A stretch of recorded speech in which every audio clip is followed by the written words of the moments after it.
Hey everybody, welcome back to the TO Desk presented to you by 956 Productions. I'm Shib, I'm your host as usual. We're back on the show after a bit of a break. We've all been busy wrapping up Vortex Gallery Online. Hope you all enjoyed the show, really do. And today I'm joined by a couple of friends. One of them is in a guest capacity, but first I'm going to go through the returning cast. It's going to be Hagre, how you doing?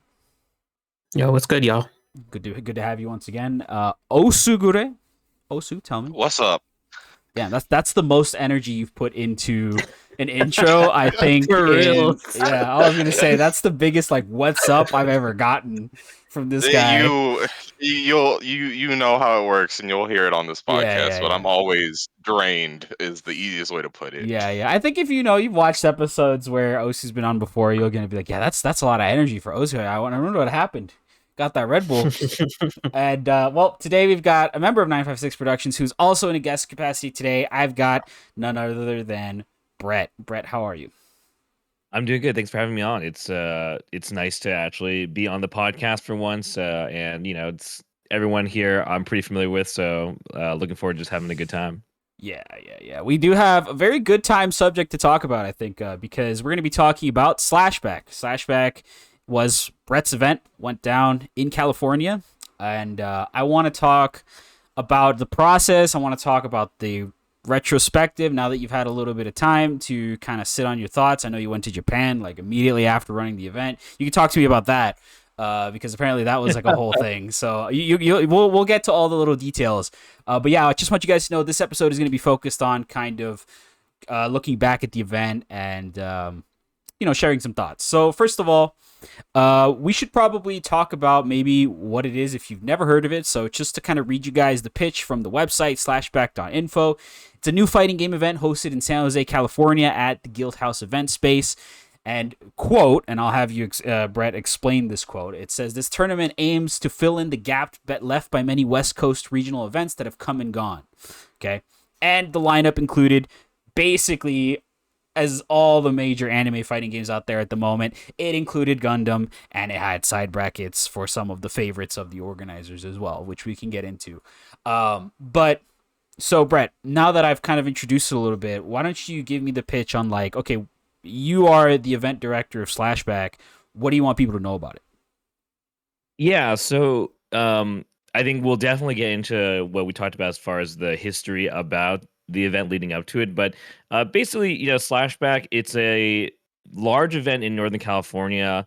It's a region that hasn't really had that much action, the West Coast as well. So the event is really kind of focused to cater towards the anime scene on the West Coast. I've had a long history of kind of running various events to different degrees on the West Coast. So this was kind of the next step for me as an organizer. And it's pretty standard affair as far as events go of a scale that is kind of getting to the larger end of things. We had 500 plus attendees, so it's a lot of people. We ran 9 games officially, plus 2 more on the side, but it's all anime games for the most part. So that's pretty much what it's about. It's a 2-day event, just kind of celebrating anime fighters and really aiming to kind of bring everyone back in post COVID. Right. And I think it's important to discuss this event in the context of like post COVID events, right? Because people have kind of been like, oh, offline is back for a certain period of time. But now we're actually seeing, okay, offline is back. And now we're seeing new names run by familiar faces. You've been around for a while, make no mistake. But new names out there kind of taking up space in terms of like the event schedule for people who want to get into fighting games, particularly anime fighting games, which is like right now. You can talk to us a little bit about how long you've been doing this, but just in general, the anime fighting game scene is like ripe for an event like this, right? Like a really focused anime lineup in a new space, right? In an area that is, you could say, underserved after the COVID era kind of led to a lot of closures on the West Coast, right? Or just a lot of people maybe, joining existing teams or deciding they just want to do other things. Um, Yeah. So I started playing fighting games in SoCal, and then I lived in Japan for a bit, and then when I came back from Japan, I situated myself in Northern California. So I've been on the West Coast playing fighting games basically for I don't know, like a decade and a half or something like that. Yeah, 2006 ish. So I mean, I've seen a lot of events come and go on the West Coast, and I think a big part of kind of the legacy of what's led to this event is that we had a lot of really cool events back in the day. I think the ones people are most familiar with are things like Southern California Regionals (SCR), and then obviously the Northern California version (NCR). Those are like the two big ones, which kind of were hosting tons of different games, especially SCR, which kind of just ran a ton of stuff, um, anime and Capcom games and such. Um, but NCR as well to some degree, and then we had Anime Ascension, which was a SoCal event, and that was I think there were I'm trying to remember how many Anime Ascensions there were, but probably around like four. And the last one was in 2020. So I think that's one of the big things that we were talking about, is that basically after 2020 there was no more Anime Ascension. There hasn't been one since. I don't really know if it's coming back, or I think by this point most of us assume it's not. And NCR and SCR both have not come back since 2020. I try to remember when the last NCR is. It's probably 2019, and SCR earlier than that, I think. So basically, there hasn't been a West Coast large scale event other than perhaps Northwest Majors in quite a while. So I think that's the big thing for as far as like events goes. That there just basically hasn't been one in 3 years. Right, right, right. Okay. I want to get into the process of you making the jump towards being in the community for so long. Obviously, you can tell us all about the history of those events, and then you said like it's like a logical step, right, to decide to do your own event, right? But I think right now, if you kind of look at what people are talking about in terms of like events, right, moving forward, I think a lot of people think there's this kind of perception that nobody really knows how to do it, that the knowledge or the resources needed to kind of start up a new event is not really there. But we've seen stuff like that. I mean, I've seen especially a lot of stuff on the West Coast, a lot of new brands per se pop up. But why don't you tell me about that? So you I don't know how it was. Like you one day, like just take me like right from the top. You one day decided Yeah. you wanted to run an anime event. Well, how'd that go? So I guess I'll just do a very short history of some Sure, of the yeah. things I've been doing over the I don't know however long. So I run my locals for the most part. I kind of like co-operate one of our locals in NorCal. I've been doing that for about 10 years now, pretty much nonstop. But obviously, I do the side games like Evo stuff with pretty much everyone here. And I've also been doing that since I guess the first time I ran a bracket at Evo on the side was like 2009-ish or something. But I guess I was like basically running Gundam and sometimes Guilty Gear basically since like 2012. So I that's kind of what I had been doing as far as events. I guess I helped run some locals in SoCal when I was living down there. But yeah, so on the local level, kind of been doing that for a really long time. And then just like helping things at larger scales. Obviously, I help run stuff at other events across the country when needed. But the main thing was, like you said, there is actually a really straightforward clicking point for me that kind of domino affected into where we are today, which is I would say right after Evo last year. So the timeline for this is actually pretty short, but basically I caught wind that NCR, Northern California Regionals, was just not happening, like period. Like it's over, pretty much.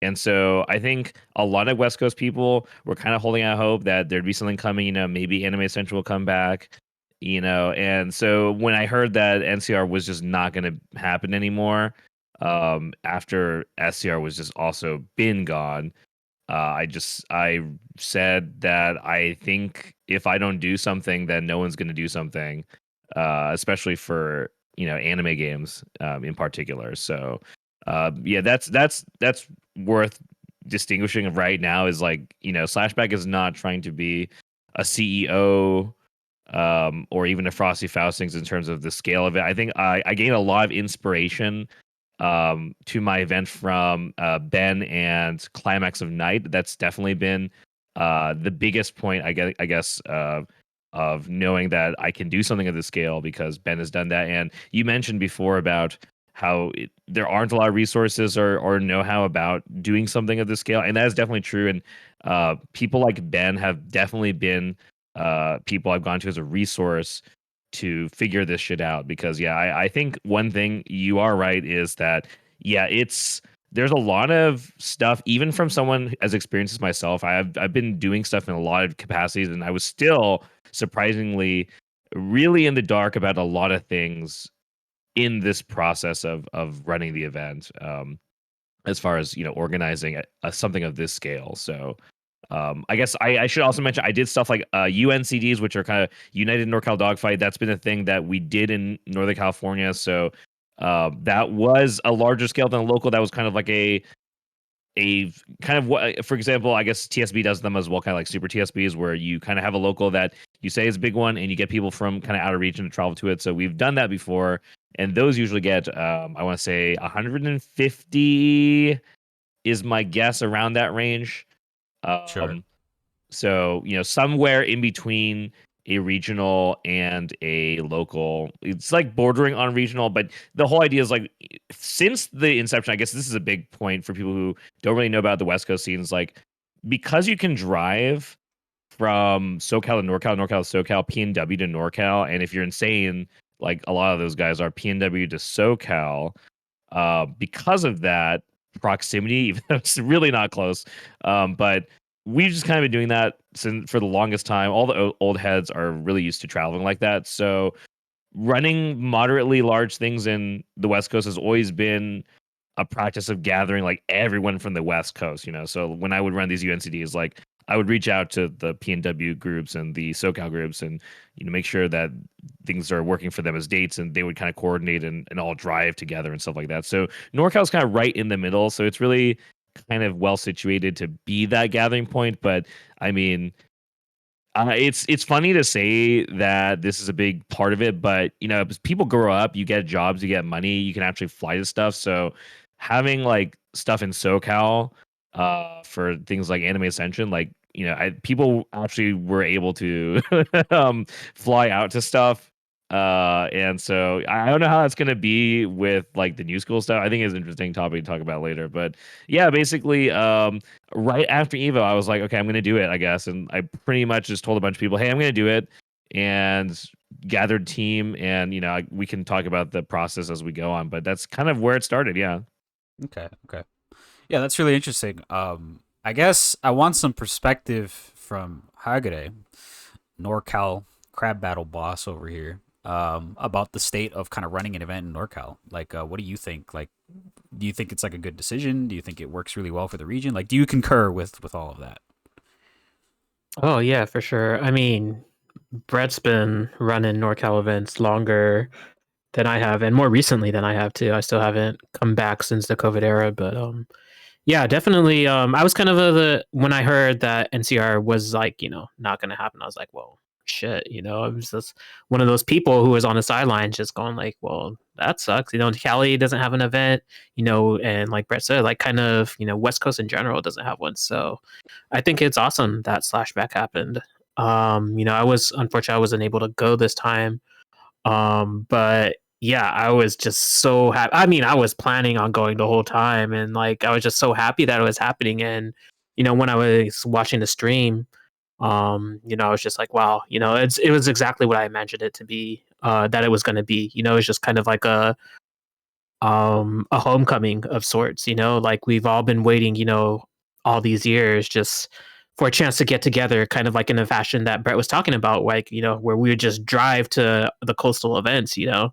And it was just so cool, seeing the homies from SoCal, seeing the homies from PNW, Vancouver, and even further beyond, like further abroad, people who have, visited NorCal in the past and, kind of know what our energy is.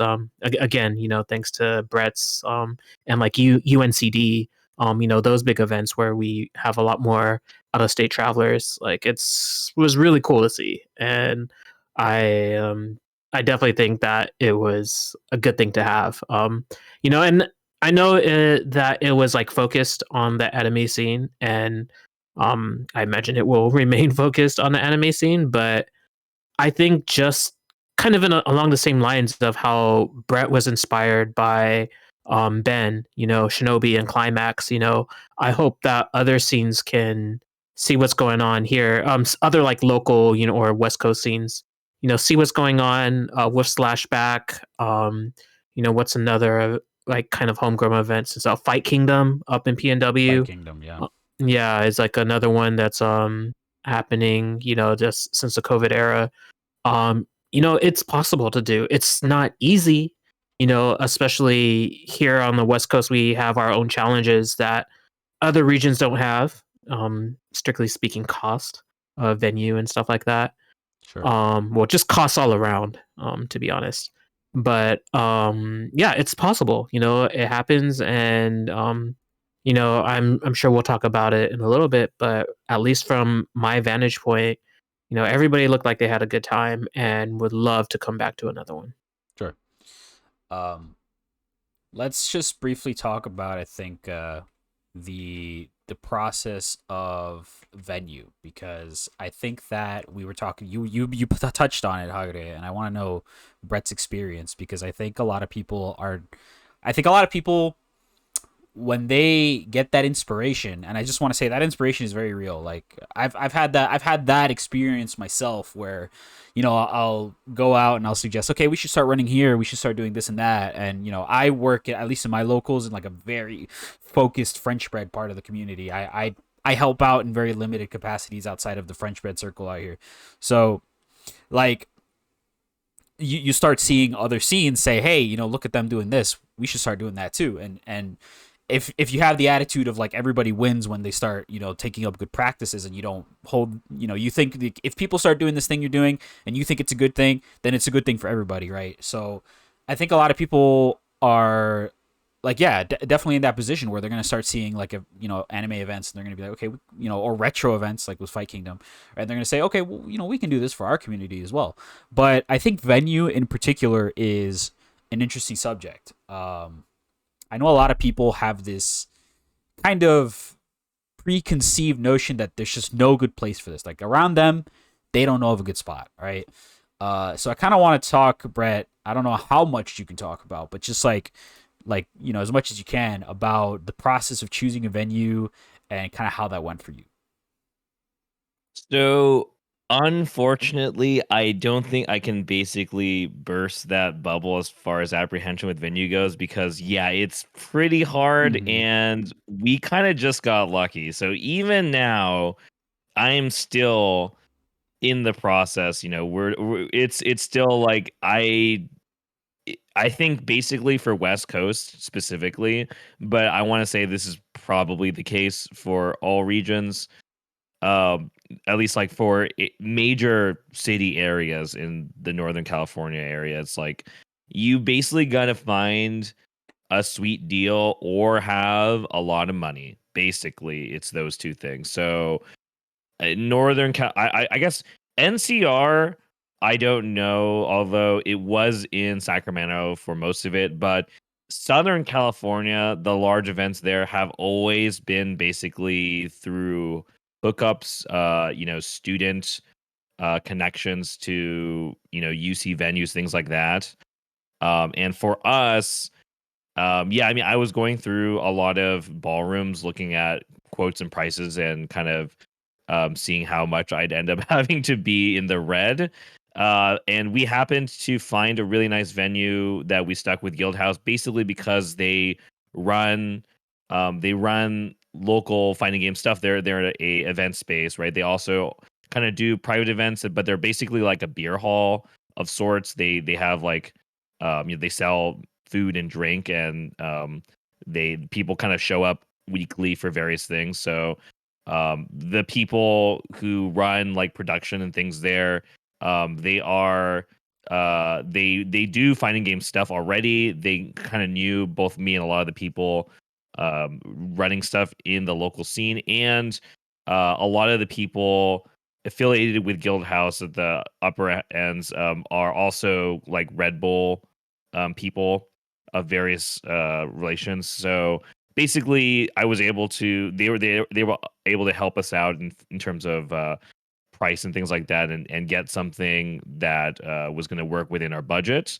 And kind of once we established and negotiated that, that's kind of where we landed and just kind of took off with that. So basically, yeah, I didn't really have any magic, unfortunately, and just kind of fell into something that luckily worked out. But that's gonna be, if like, as far as I'm going to be talking about the details of this event, a recurring pattern is going to be how lucky we were in general here. And venue is certainly the first one where I was just like, yeah, we're really lucky we found this venue, and it played a really large role into the positive vibes and the overall good feedback about the event. Okay. Yeah, that's super interesting. I think that's definitely something that I think a lot of people will be interested in and kind of working with, just like how to deal with venues. Yeah, like you said, I mean it's pretty difficult, and sometimes you do have to work with what you've got. Especially when cost is such a huge factor, because there's already like so many costs associated with running a fighting game event, which I guess we can talk about very briefly. But before we do, so I just want to go over the tournament lineup that you guys decided to run.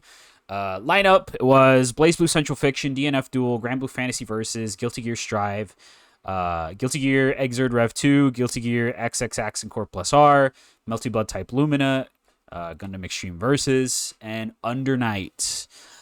Two side events, Koihime Enbu, which I know is a game that you're a big fan of, Brett, and Persona 4 Arena. You mentioned Climax of Night, which is a good example in terms of like the scope of the event, but I guess 9-game lineup, main lineup, is a bit larger than I think Climax does.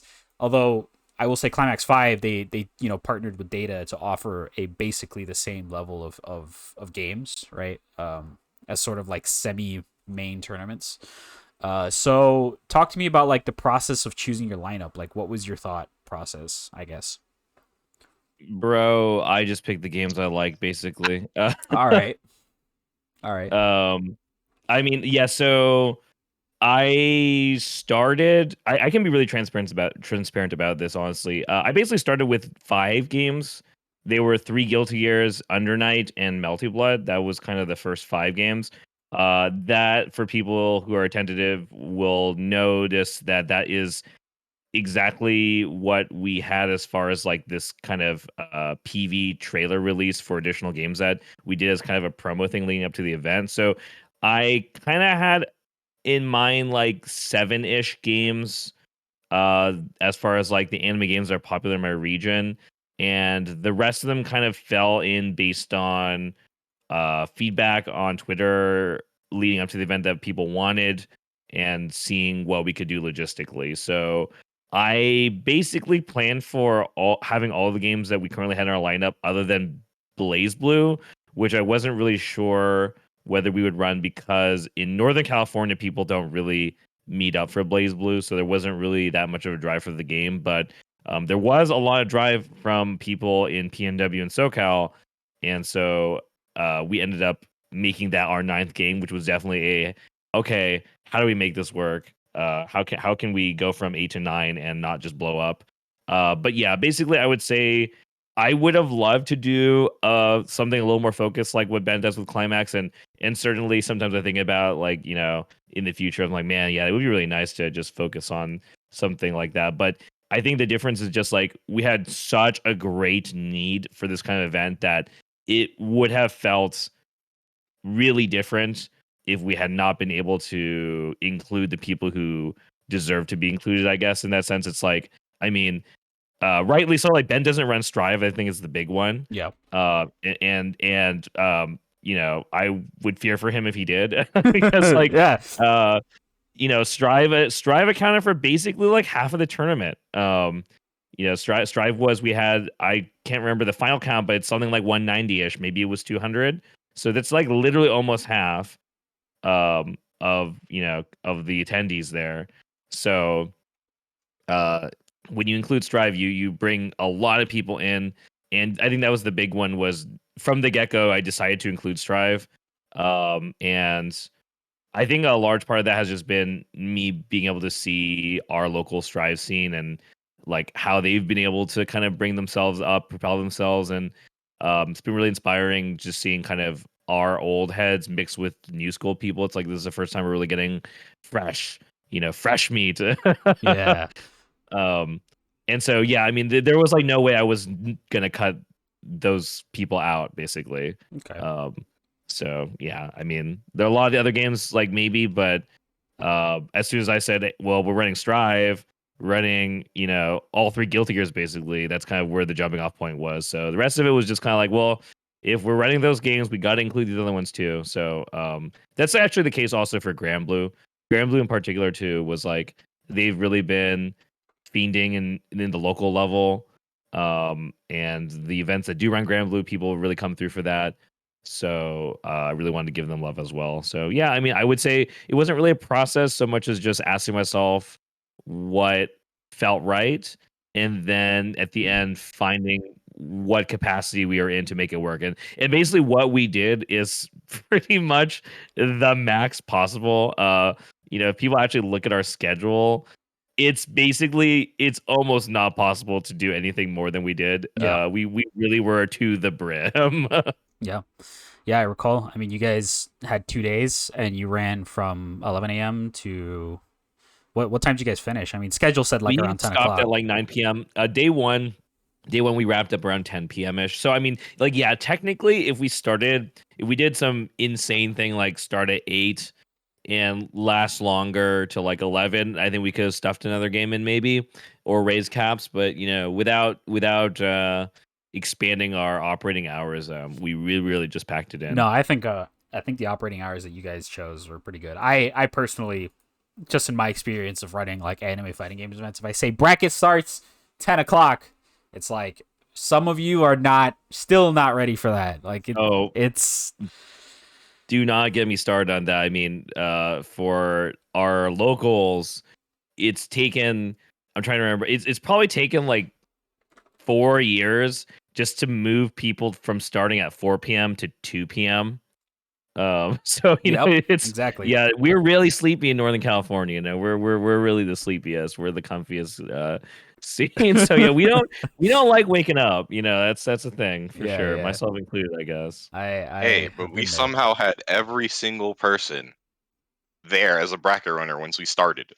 First day, I was surprised as all hell because we started at like 11 a.m. So it's like, all right, everyone has to be here by 10. Everyone showed up, and I was just like, what? What do you mean everyone's here? What do you mean? Yeah, I mean, I think that just goes to show like how long it's been since we've had sledding. I mean, basically, a lot of people who volunteered, and I'm sure we'll get into the details of shouts to volunteers, but Yes. basically, all the people who volunteered, I think most of them, many of them, I will say, many of them were kind of first timers. There were a lot of people just being like, "Hey, yeah, I'll help out. I'll run a bracket," and yeah, I think maybe because they were new, they rolled it up early, and they were very prudent, so that was really good. Yeah, for sure, for sure, for sure. Okay. So we've talked about all that. I do want to still pick your brain a little bit about like the logistics side. So, you guys, you want to run a bunch of anime games, you're gonna need a bunch of consoles, and I don't know how you guys kind of worked that out, but I am interested in hearing how you worked with people to kind of get all the equipment that you needed. Particularly because you guys had like a dual stage setup. I assume Guildhouse had some hand in making that possible. But talk to me about like did you just have stuff ready to go for this kind of thing, or did you have to spend a lot of time scouting out like, okay, where can I get certain hardware? I've got to just eat the investment and just buy all a bunch of stuff. Like, what was that like? Yeah, so once again, it kind of just worked out that we were able to have a good relationship with Red Bull, and Red Bull really basically supported the event at a large scale, including helping us get consoles that we needed for most of the games.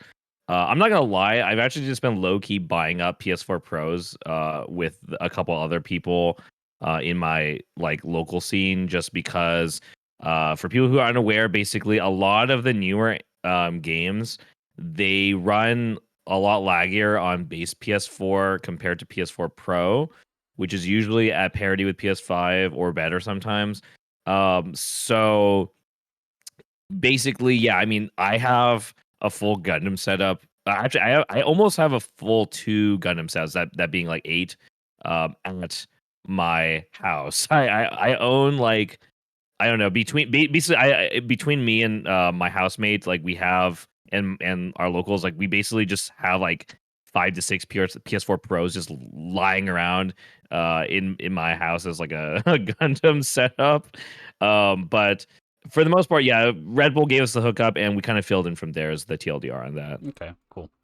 Yeah, shout outs to Red Bull for being a major sponsor of the event. Made a bunch of things happen. You guys had that NorCal versus SoCal sponsored event as well. I guess we could talk about that very briefly, but later. Now Well, I let's. will say, Yeah, go just ahead. to jump in really quick to answer for people interested, because again, this is kind of for people who are really wondering what kind of logistics are involved. I do think that crowdsourcing your consoles can definitely work. Just to be transparent, for most of our games, we ran pools with a setup of 3 setups for a lot of these 64 cap games.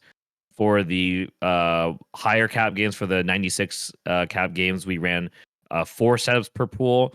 And for most games, other than Strive, basically, we ran 1 pool at a time. So we, for example, like for I don't know, Grand Blue, right? For Grand Blue, we had 3 setups, and we only ever had 3 setups. So it's like, you know, if we were to say transplant this to another region, like you could probably find, if you ask your Grand Blue scene, you could probably get them to roll through with 3 setups. That's not hard actually. So I think it can definitely be done crowdsourced. And a lot of other larger scale events, once you get to the point where you need a ton of consoles, it's oftentimes you'll hit up Gaming Gen or another service that can provide consoles. But depending on your scale of event, even if you're just basically trying to go beyond the local level, I do think to some degree crowdsourcing those PS4s can definitely work. Yeah, I think crowdsourcing is essential. I mean, that's just kind of how a lot of us get by, and that's just kind of the common practice. But yeah, that's actually super interesting. Because I think a lot of people are like, oh, how do I run a 64-man event? How many things do I need? But it's really, I think the way Yeah. that you broke it down was really interesting. So Yeah. I mean, I literally was there, right? I was literally being like, okay, what's the next step? We need consoles. How the hell do I get 40 PS4s? yeah, exactly. That's the kind of the question, right? So, um, that's really cool. Tell me about, like, you guys, like, I guess I talked a little bit about the stage side. Like, you guys had 2 streams, right? And Yeah. so I'm assuming that a big part of your decision in working with Guildhouse was just the venue having the internet to really make streams possible, or like, what was that like? Yeah, I mean, if you run an event at, let's say, a ballroom or something like that, you can also get internet at your ballroom. It's gonna cost money, which is pain. So it certainly helped that their venue kind of came packaged with actually having serviceable internet. So, I mean, if money is no concern, then you can get it basically wherever you're trying to set things up. But yeah, I mean, they kind of handled the production for the main stage. We had a lot of cool production stuff going on the production level.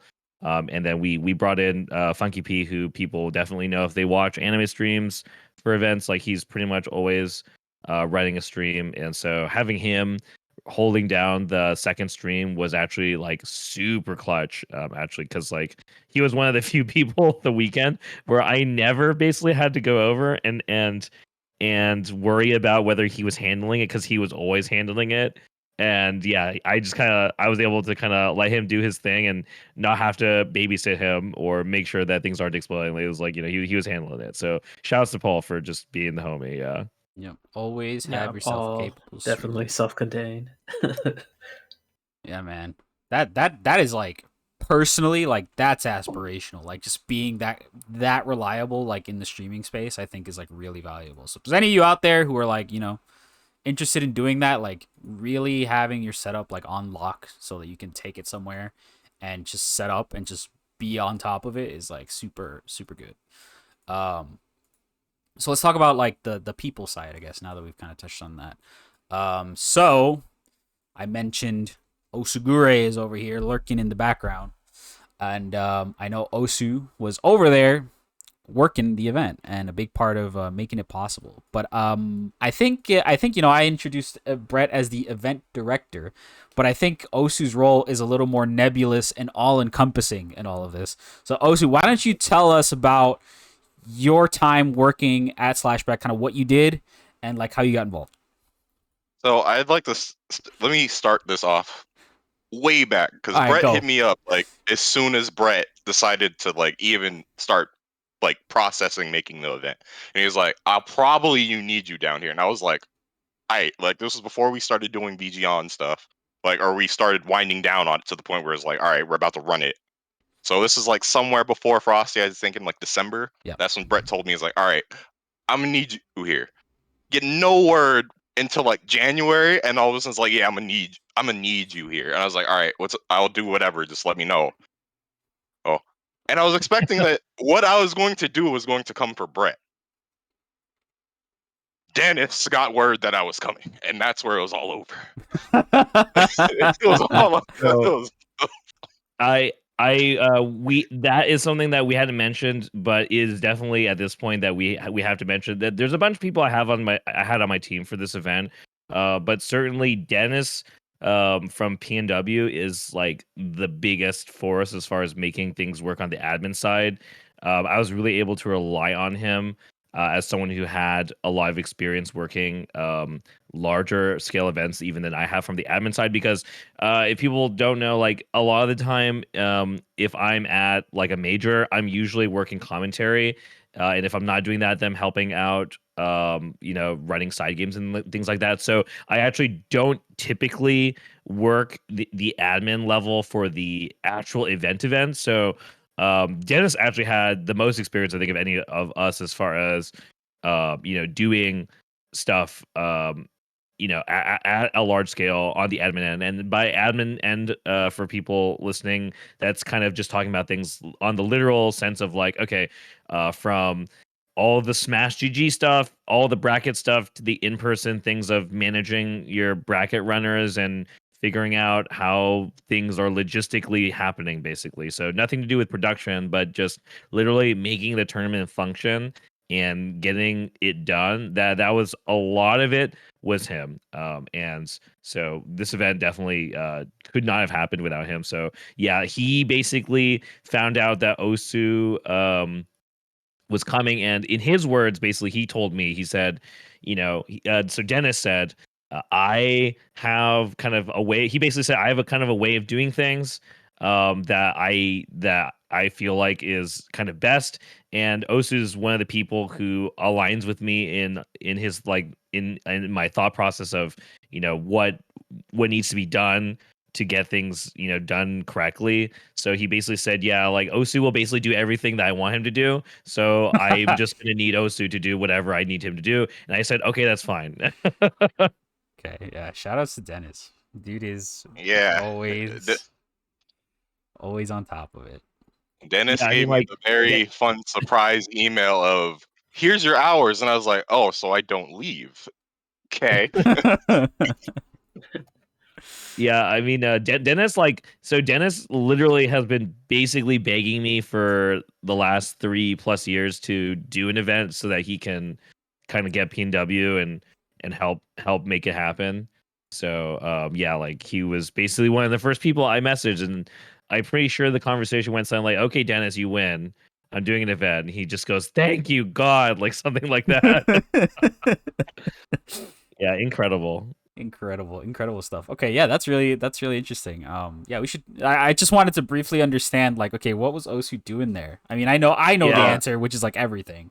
Osu, tell me Yeah, what were you? What Honestly, did you even do? I, Yeah, tell me what you did. e- even I don't know exactly what I was doing over Yeah, that yeah. Why week. don't you Oh, break it down? so the start of it, and this is was when Dennis hit me up and he says like, all right, you're gonna help me with admin work. I was like, all right, cool. So I was like, all right, me and Dennis will be on top of Smash. That was like the main thing I was thinking of. Okay. Like, all right, so we'll be on top of Smash the whole entire event, which I think we had somewhere between like 30 to 40 some odd volunteers. Here's on top of that, Oh, really? so Okay.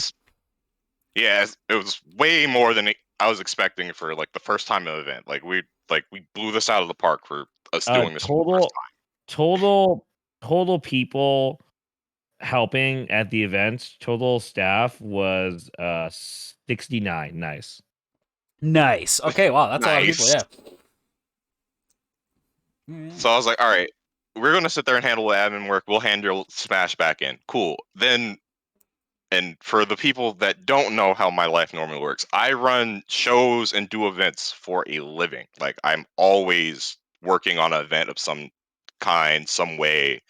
An expensive program called Vectorworks that straight up like designing event floors and stuff like that.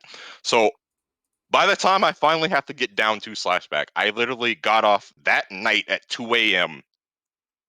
from a show for John Deere that we were doing at the Aria. Slept for like 2 or 3 hours, drive straight 8 hours straight over to San Jose. Damn. Hey, Okay. Get yeah. her done. Yeah, get her done. I get there and it's like, I need you. And Brett, like, as soon as I like parked, Brett was like, I need you now. I was like, all right, like I just barely parked. Give me a sec to get out. Damn. All right. Well, dare I ask, what happened? What did you like immediately emerge to? I just emerged to. I was like, we're doing the pre-event. So if you didn't know, we had a pre-event on Thursday where it's like essentially vent floors open. We're all chilling, games, drinks because it's still a bar on top of that is like, and that's also when the exhibition of NorCal v SoulCal was happening. Right. Okay. So I was like, all right, I need you now. I was like, all right, cool. I was like, give me a second out of my car, and then I'll get to working. Get out immediately. It's like, all right, I need you on Smash. Well, laptop out. I'm stuck. I'll sit here. Got it. Okay. Okay. Heard. Okay. That's So that was the interesting. initial gist. Then plus because lighting design background and stuff, I had to tap in a little on that. I didn't have to tap in as much as I thought I was going to. Thank you, Guildhouse was on clutch with that. That's But cool. it was a lot of like back end coordination stuff is what I was on because I couldn't leave because they didn't have a social plan, so I also got stuck on the socials. So all the tweets, hello. Those look like your tweets. I was like, yeah, that's so sweet. Doing tweets over there. Well, they were mostly my tweets besides Brett being a Brett asking for a certain I need the songs in my tweets. I mean, I I had suggestions of like tying our tweets in thematically to our event theme. Yeah, I remember But that. Osu definitely took it on himself to stand by them long after I had brought it up. So we were mutually involved in that, I suppose. Okay, cool. Okay, yeah, that's interesting. Well, That real quick, I will have to say, it's one of the things that not that I felt, but I saw just online everywhere says, thematically, like you mentioned how, the songs are a big part of it and, it had to fit thematically. That, from the trailers, and I know that's kind of what you do, Brett, but everybody loved it. Everybody Yes. loved the theming and just the presentation of the event. And definitely shout outs to y'all like for creating your own kind of putting your stake in the ground of what you wanted your event to be. Yeah, we should And talk about like the visual identity and the promotion of stuff because I think that in itself is yeah, like super worth talking about. But yeah, I wanted to say though, you said you had 69 volunteers. Nice, but also like I think a lot of people maybe sound, well, that sounds like a lot of people, right? But I think what you said, but like at the very beginning, really kind of explains it, which is that like a lot of people came in because they were repping their scene, right? Like they were like, okay, if Slashback runs Grand Blue, I'm gonna go and I'm gonna try to help a Grand Blue because I grind Grand Blue. I tell my scene to go, play Grand Blue. There's a lot of people, and this is why I think like we're gonna see a lot of events pop up now with completely new names. It's like there's a lot of organizers out there. There's a lot of people willing to help. Like did you really expect to have so many people on hand, or like what was your process with that? So definitely that was something that I was worried about and then somehow became extremely relieved when I looked back and saw that we were actually really good on volunteers. So this is going to be something I'll break down in terms of some numbers for people because I think that this is definitely, including to myself, really like all mysterious black box stuff. If you are just an attendee for an event, is things like how many volunteers or how many shifts you need. So, just to put things in perspective, right? We were running 9 games, and we had a schedule of that encompassed 2 days of basically like running events, right? So you have a lot of things that basically need to happen. And so if you look at like pools, for example, we had, I think at the most we had was 13 pools running at the same time at our second wave. Waves being like the 2 hour time blocks. That's kind of how we look at things from the admin side. So um, we were running various amounts of pools throughout the day, and you need a bracket runner for each of those pools. You also need to have people running like check-in for the front desk, so just to get your badge and stuff like that, right? Things like watching the door. You need people to help manage the stage and help manage the stream and be a go-in between whatever game is being run on stream and that pool. Um, and basically, if you look at that process, um, we had a total of about like 100 and I think maybe 150-ish shifts, maybe 130-ish shifts. So that's and each of those shifts is 2 hours. So what you're looking at is, yeah, you're looking at somewhere between like 300 hours of work ish that you need to get filled basically by volunteers if you don't have money, basically like us. So obviously this is the caveat here is that, yeah, this is still a very grassroots events.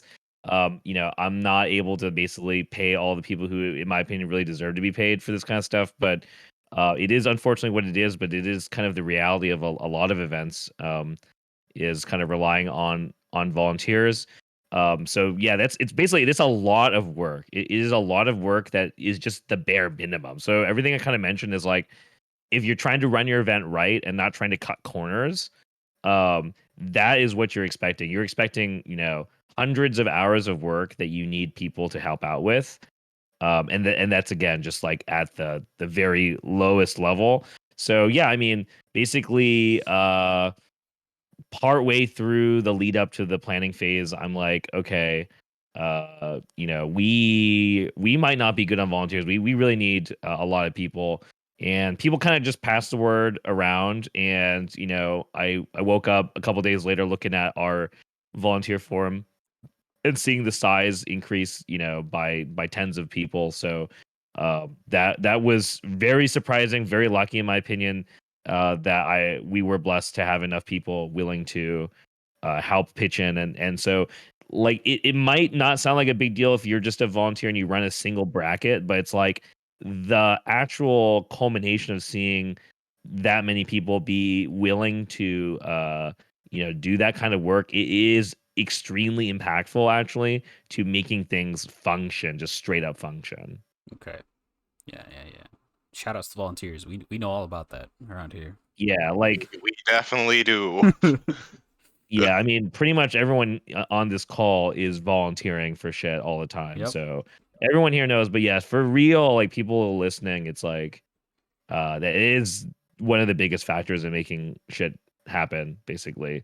And we were able to do that without really straining people, unless they wanted to be strained, like Osu. But like for the regular volunteers, we were able to not force them to do more than they're comfortable with, for example. And so, yeah, and we had a lot of experienced people, um, from things like I don't know. We had people who do stuff on the Evo like official side, right? That were volunteering, and I know Dennis was definitely just like, damn, like I hope that we can make. We just want to make you feel happy because we know that you deserve to be paid for this. So like we were really you could feel definitely how much people were just wanting to come through and help. That was very apparent. Okay.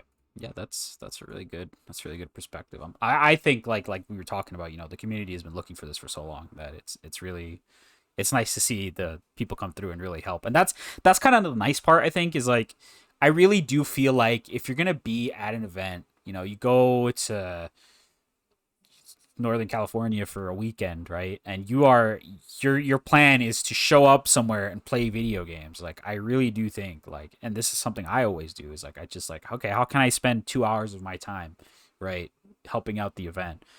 Because you may think, oh well, 2 hours is kind of a short budget of time, but if everyone has that attitude, right, and in the anime circles, it seems like a lot of people do, then those schedule, like you said, 300 hours or so, like that really does fill up, right? With if people have Yeah. the right attitude towards it, they're willing to just put a little bit of time into what is needed, right?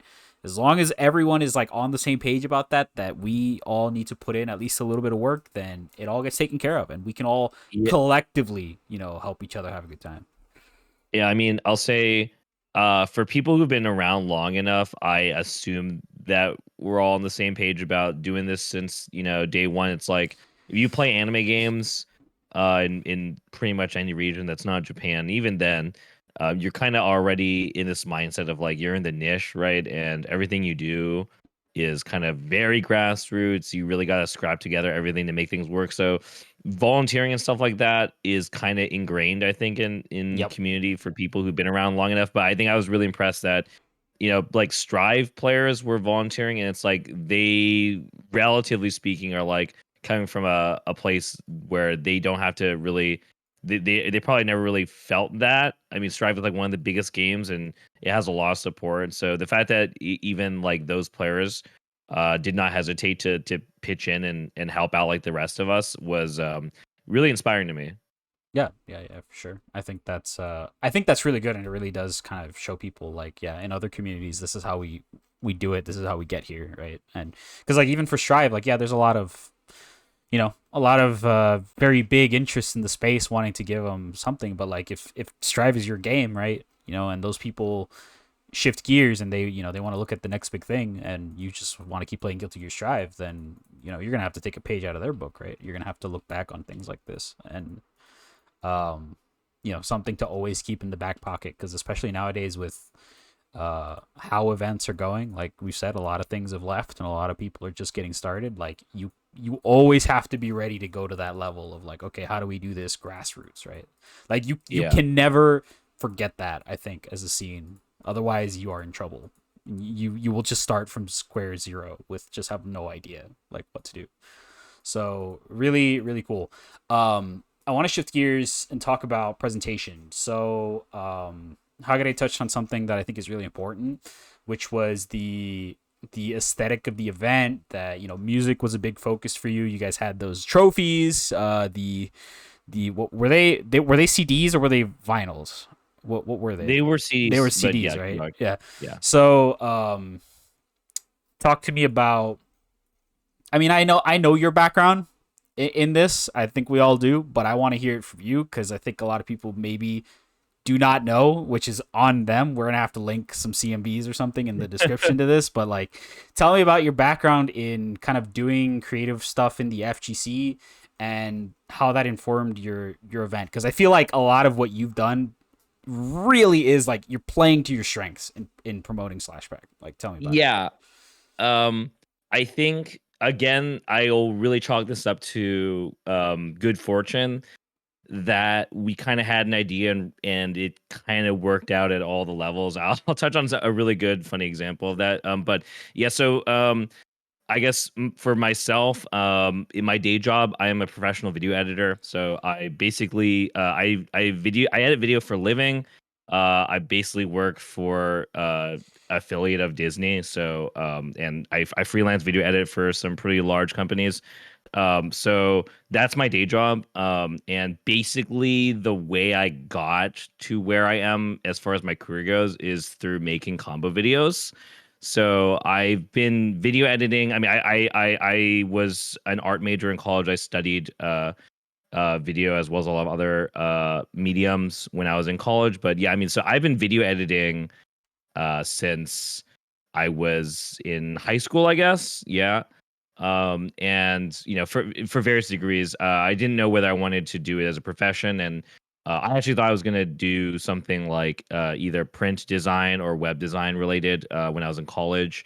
I didn't really actually expect to pursue like an editing career because back then, I guess I didn't really know what that profession's like kind of landscape was like, and I knew that I didn't really want to work in Hollywood. I didn't really want to do film stuff. So I kind of actually like abandoned pursuit of editing as a career, and I was looking at more graphic related things. Um, and started making combo videos. Just for fun, kind of around, oh, I don't know, just on the side here and there since like 2010ish, basically after college. But like I played Guilty Gear as the first game I learned from fighting games for real. And so like Guilty Gear Accent Core was probably the game I spent the most time playing ever, and that game is very deeply steeped in kind of like combo video culture. Um, this is before like Twitter. This is like the era of 240p Nico videos, things like that. Yeah. So that's really like a big part of my upbringing as far as like even a player goes. Is combo video is really important to me. So even before I made my own, I was a very astute, like kind of student of the craft. But I made a bunch, and some opportunities kind of fell my way, and I didn't really know that like you could get a job as an editor that wasn't tied to like cinema.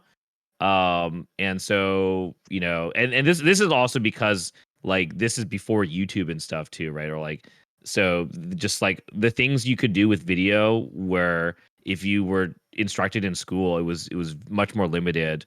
So kind of I kind of blinked, and then all of a sudden the world of video was like completely different, right? And now I think this sounds obvious to people because it's like, hey, you gotta every YouTuber has an editor, right? That's like a big part. Like if you're trying to get into editing now, that's definitely something you're gonna come up and find is like, oh yeah, you could break out by being like a YouTuber's editor, things like that. But like back then when I was like studying that was just that obviously wasn't a thing, and I didn't really know. So I kind of came back to a completely different world where I was told, oh hey, like you can actually edit stuff and not be going hand in hand with Hollywood. And to me, I was like, okay, well, I guess I'm gonna try again. So yeah, I kind of pursued video editing, and I included combo video stuff in my reel basically, in my for applying. And so that's literally where I am. So that's just I guess an aside as far as where I am on a professional level. But yeah, so Slashback itself is basically it's very very hyper focused on my vision, and like you said, it's kind of playing to my strengths. I really wanted it to show off kind of this aesthetic style that's kind of like a bit old school. It's really trying to lean into that kind of combo video, early 2000s late 90s like punk rock aesthetic. I'm mostly inspired by music festivals in Japan actually. So I've been like, obviously I've been a fan of the genre of like Japanese rock, metalcore, and like whatever you want to call it, punk rock, things like that, for a while. But I only started like attending like large scale music festivals somewhat recently. And like those kind of events were a really big inspiration from the theme. So that's kind of like where we were thematically, was like it was very like music inspired, but in a way that's very very specific to like my niche basically. And I know that like what I think was it like keep on rocking, just there were a couple people who definitely were joking when they got into the venue on day one that like this event is just an excuse for me to show off like whatever music I wanted people to get into, because like from the beginning we are kind of like we had a Spotify soundtrack. It's all like the kind of music basically that I felt was very in line with the themes of the event. And yeah, we from there like kind of everything we were doing, we kind of tried to put that spin on it. So I was like, well, if I'm a video editor, how can I kind of leverage my talents to do this? And so, from the beginning, we had these basically combo video-esque like PV trailers, um, which are very different, I think, than your typical tournament like PV. Um, so that's like something that we kind of started with. And then I'll also mention that I obviously like I study graphic stuff and I also do graphic stuff on the side. So like for what was Anime Evo now 956, like I had been one of the first people really to help do the graphics package, and obviously like Shiv does an amazing job basically doing all the stuff for the most part now. But like yeah, I was pretty involved in a lot of that kind of stuff, and um basically for Slashback also, um, a large portion of the kind of visual design is also made by me. So this event, like my hand is in a lot of the aspects of kind of the themes and visuals. And I don't know if I'd recommend doing that, by the way. Found out very quickly that is actually entirely psychotic to be an event director and also be your graphics person and be your video editor and your promo lead, like, and doing all that stuff yourself. That is insane, and I know no one else does that. And never do that. Do not do that. That is very very bad. But I did that because I am crazy, I guess. But even I had to reach out to people like Shib to get help. Because I did not have enough time leading up to this event. I was like, I can't actually do everything. And that's definitely a big theme as far as takeaways go for me. But I'm sure we'll talk about it later. But yeah, basically as far as theme goes, we had this kind of like J-rock, J-punk style vibe, and it kind of aligned with this. Yeah, we had this like a music combo video theme, and you can see that in like pretty much everything we're doing. We, I think a lot of people also correctly pointed out that it kind of had this like SBO old school style vibe too. We were doing these like with these in-person stage intros where we had lighting and smoke and stuff, and we had these like opening trailers and stuff like that. So I was also definitely kind of tapping into that energy. So yeah, basically is heavily inspired by kind of a lot of the stuff that I am connected to as far as like anime fighters go, and I think that really helped make it feel very very unique, and also in line with like the content, that being like anime fighter stuff. So I'm really happy with how things came out. A lot of it was really like RNG. So for example, the trophies, which I got a lot of compliments on the trophies, and I do think they look pretty cool. But obviously like the big elephant in the room is that there are other events that are music themed. So like Combo Breaker is basically, like it's one of the biggest, if not the biggest, like major that isn't like Evo, right? And it's also music themed. So a big thing was also like, well, how do we do this without just looking or like we're copying Combo Breaker?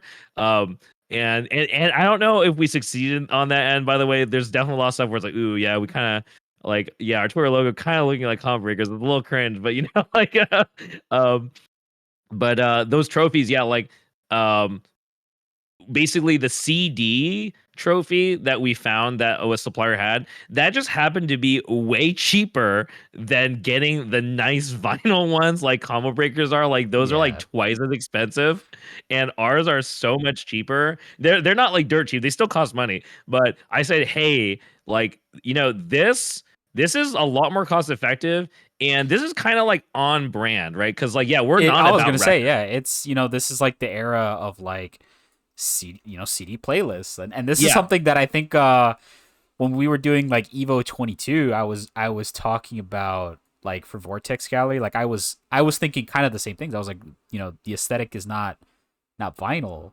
it's CDs. Yeah. It's like a Yeah. different thing. It's a materially different thing to tap into. Yeah, exactly. Yeah, is that, yeah, our event? Yeah, it ain't vinyl, it's not record, it's CDs. It's that era. And so it was basically just fortunate that I saw those and said, hey, that's cheaper and it's really thematic. And then it turned out to be something that like people really liked, and I just kind of played around with the design of it. It's really simple, but I think it really worked out. And I had a lot of other cool ideas which we didn't get to do, but hopefully next year we'll be able to implement even more on this end as far as the thematics go. But yeah, like we had banners next to the stages, so we had our stages were like labeled, and then we had kind of like timetables We had a timetable on the back of the badge, which I think like we're one of the few people to do, which I think was really really cool too. But like all this stuff is really inspired from like me going to these kind of Japanese music festivals and kind of seeing how they did things. And obviously, it's like a completely different kind of experience compared to a fighting game event. But I just really wanted to tap into that energy, and I think some of it was able to transfer, and I was pretty happy with the way a lot of that turned out. I think to kind of get to your point of like getting inspiration from like other events, like I think the thing is like a lot of us converge on the same ideas because it's the culture, right? Like you mentioned For like sure. Combo Breaker is very music focused. I mean even Evo did like a record, in recent times, and even in the past, like way before they used to do that. Like, and I think kind of there's an aesthetic here that really represents anime fighters that you kind of were looking for, and incidentally anime fighters and the aesthetic they bring to the table is what people really want right now.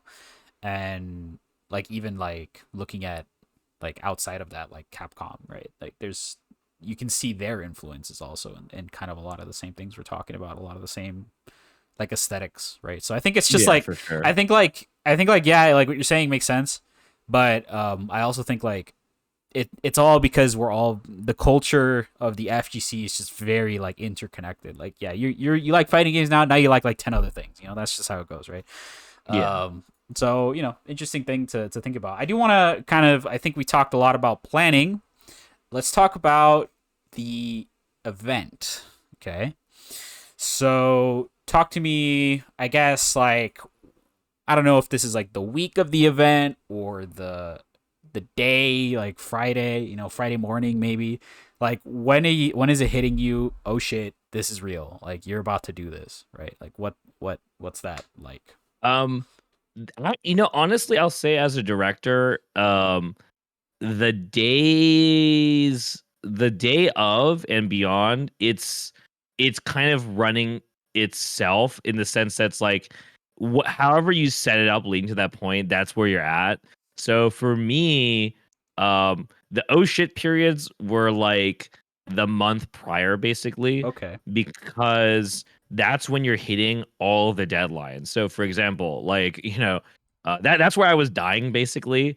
It's Yes. like, so oh, your badges, right? Well, when do you need those physical badges? Well, ideally, you have them several weeks before the event, and I actually wanted to be able to distribute my badges to at locals actually, just because I realized since we did enforce vaccination at our event, you had to be vaccinated for the most part, or you had to have proof of a negative test result. But because we required vaccination, I was like, dude, the line for this on the first day is going to be insane. So I was rushing to try and distribute these badges on the local level, and then I'm like, okay, well, if I need these badges like 3 weeks prior to the event, then it takes like a week to ship it out, and that means I got to finish designing them the week prior to that. So I got to finish these badges a month prior to the event. Oh wait, that's right now. Things Yeah. like that. Um, and a lot of other people who have experience were like assuring me like, oh, things are very last minute in this field, and that's kind of the norm. But to me, as someone who is not experienced at doing things from this position at this scale, things like the fact that I was getting these I was getting these banners for the floor printed like several days before the event. Like, to me, that was insane. I understand that that is common, but to me, I'm like, this is crazy. So that was the month leading up. So that was really in February, where I was like, I have so much shit that I need to get done. Like, we got it, our layouts. I told my streamers I was gonna have this package ready for them, by the end of February, and then like I'm getting it to them, like several days before the event, things like that. So I mean, there was a lot of panicking at that point, but by the event itself, the focus really shifts to like, okay, you have everything set up, but now you just need to make sure the execution is right and to firefight. So it's like, I wish I could say that I just didn't have to do anything. I was just doing other things at the events. Like, okay, as soon as the day of is happening, it's like I am running around just making sure everyone has their stuff together, resolving issues, and yeah, we had a lot of issues that needed to be resolved.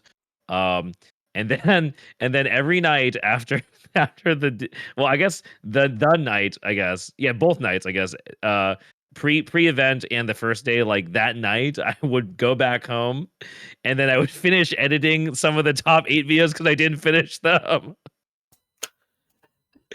And yeah, I basically didn't sleep that weekend. I don't know how I operated, but yeah, I was like staying up, basically barely sleeping, just to edit these top 8 videos before like getting back up at the crack of dawn to head back up. But yeah, it was definitely like there were their own challenges on the day of, but certainly like the pre-planning phase, I think like the month prior, that was where everything kind of just exploded at the same time. We had a lot of things that needed to get done all at the same time, and that's where I was like, yeah, I probably shouldn't have put like all these graphic things on myself, because I think that was the main thing, is like when you have lots of time, it doesn't feel that bad. But I realized, ooh, like I mean, I don't really do, for example, like graphic design professionally anymore. So video editing actually wasn't a big deal. Like I know exactly how long it's going to take me to edit a video because that's my job, right? So I'm like, oh yeah, this is only going to take me like an hour per topic video, and I think something like that, and I'm able to stick to that clock. But things like, yeah, I need to design like a banner. Yeah, I'm just like, okay, how long is this gonna take me? I don't really know. And I'm like, it's probably gonna take me like 3 hours, right? And then it turns out to take me, 8 hours and things like that. That's what crushed me. And so that was definitely my living nightmare for the like couple of weeks leading up to the event. Well, it's certainly a good thing then the kind of presentation of the event was something that people were very positive about, because yeah, it sounds like you were really going through it with that one. Yeah. I mean, I'm relieved that people like it because, I definitely really putting myself out there with like kind of a lot of the fact that this is like really just kind of my brainchild kind of thing. So it is a relief that it seemed to be received well.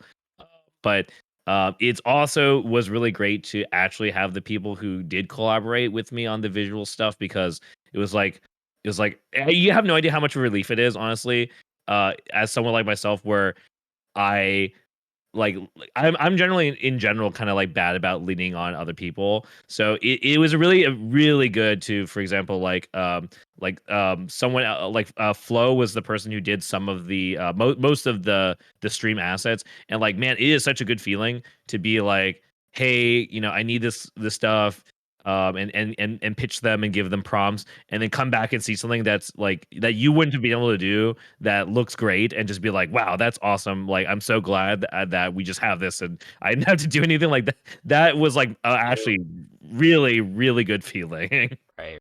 I mean, for like, silver lining is like, I think I assume, and I guess we'll talk about this at the end, but like if you were to do it all over again, you probably wouldn't do organizing, the whole package part like that. You would probably delegate that whole presentation side out a little more. But I think now, like, now you have this really unique identity for what Slashback is, and kind of some expectations as to like, okay, what can this look like? What can this sound like? What can this, Yeah, which like, is informative for an event that may want to continue going. Like, that kind of yeah, thing. I mean, so for example, I don't think I would have done it differently as far as like the video editing. I still would have, like, if I had to do it all over again, I would have delegated all the editing to myself. That's kind of like, for sure. example. Yeah. But yeah, like exactly what you said, that yeah, if I had to do it all over again, I definitely would have picked some of the areas where I felt like I was weaker in, and tried to get people to, do some of that. But yeah, I'm definitely revealing the curtain on just how much of this was the kind of like a crazy nut job to people who have no idea how events run. It's like, well, I'm pretty sure not every event is run like this, so I don't know how much insight this is going to give as far as like, Yeah. this part of it goes. But hopefully this will shed some light on some of the broader strokes of things. Well, I think that's also okay. I want to hear what Hagre says, but I do think I was gonna say, like, I feel like we're all event organizers here on this call, right? Like, we all were just like laughing. Been there, right? I think every event like has its challenges, right? And they're a little bit different, but a lot of the things, like the timeline is it can vary, right? Where there's slow periods, and then all of a sudden, like, oh shit, everything's due, right? Especially the month before. Like when you said that, I was like, oh man, do I know that feeling? Like it's the month before, like everything is due, right? Like all of a sudden, like the things that you thought, okay, let me try to knock this out. That one I can push back a week, and like you're just out of time. But I also resonated with what you were saying. Like once it's go time, once it's event time, like there's no more planning to do. It's just like you gotta sit there and whatever you have, like it'll be what it is, and you'll just putting out fires and eventing or directing the event like as best as you can. And yeah, I think they're all different like skill sets, and especially delegation, right? Like, and I think also because of our space in the FGC, like we're grassroots, right? We literally start off small and we grow from there, right? So when you're starting off small, a lot of times you're doing your locals, right, or whatever. I'm sure there's a lot of organizers out there listening who are like, you know, I'm I'm used to doing everything on my own, right? And so it becomes like a weird gap when you're crossing these boundaries, crossing these levels, like going from a monthly to a weekly to a regional to a big event, and you're just like, wow, there's a lot of things that I have to delegate now, right? Because I mean, I felt that myself too when I've heard nothing but great things shit about the design for VG23. Like everybody loves it, and Everyone that's how liked I it, felt. yeah. Like yeah, similar to what Brett felt. I was like, this is something that I could do on my own. That I have done on my own before, but trusting somebody else to do that for me, execute on that, and like release something, you're like, yo, like that is far and beyond anything that I could have ever done. And like, it's like, yo, definitely like ship it, run it, right? And it's a really good feeling, like working on a team and having that skill. And I really felt like, I mean, I guess inside baseball, but I know like a lot of the team who worked Slashback, right?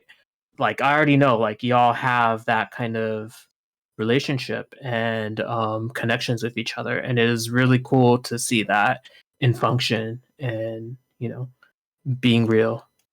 Yeah, I was gonna say, with regards to like, I don't think the challenges that you're saying, like, your specific challenge was you had a big creative background, and so you needed to step into like a logistics administration role, and if that whole kind of process was a little difficult for you because you realize just kind of how much work you took on. I think that actually a lot of people who are probably starting to get into this will have that problem.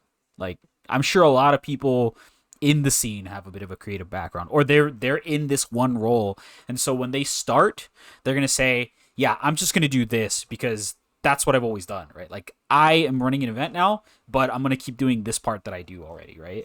And even if that's detrimental to their overall timeline because they just think, oh well, I mean, I always do it. Let me just keep doing it, right? Who else is going to do it? Me, obviously, right? Yeah, actually, that is a good point. I have seen that from other organizers at various scales of events. Is like, yeah, that is a pattern. You're absolutely right about that. Yeah, yeah. So definitely something that, like, I know a lot of us at a local level are just people literally wearing all the hats, right? Who just they show up and they do literally everything basically.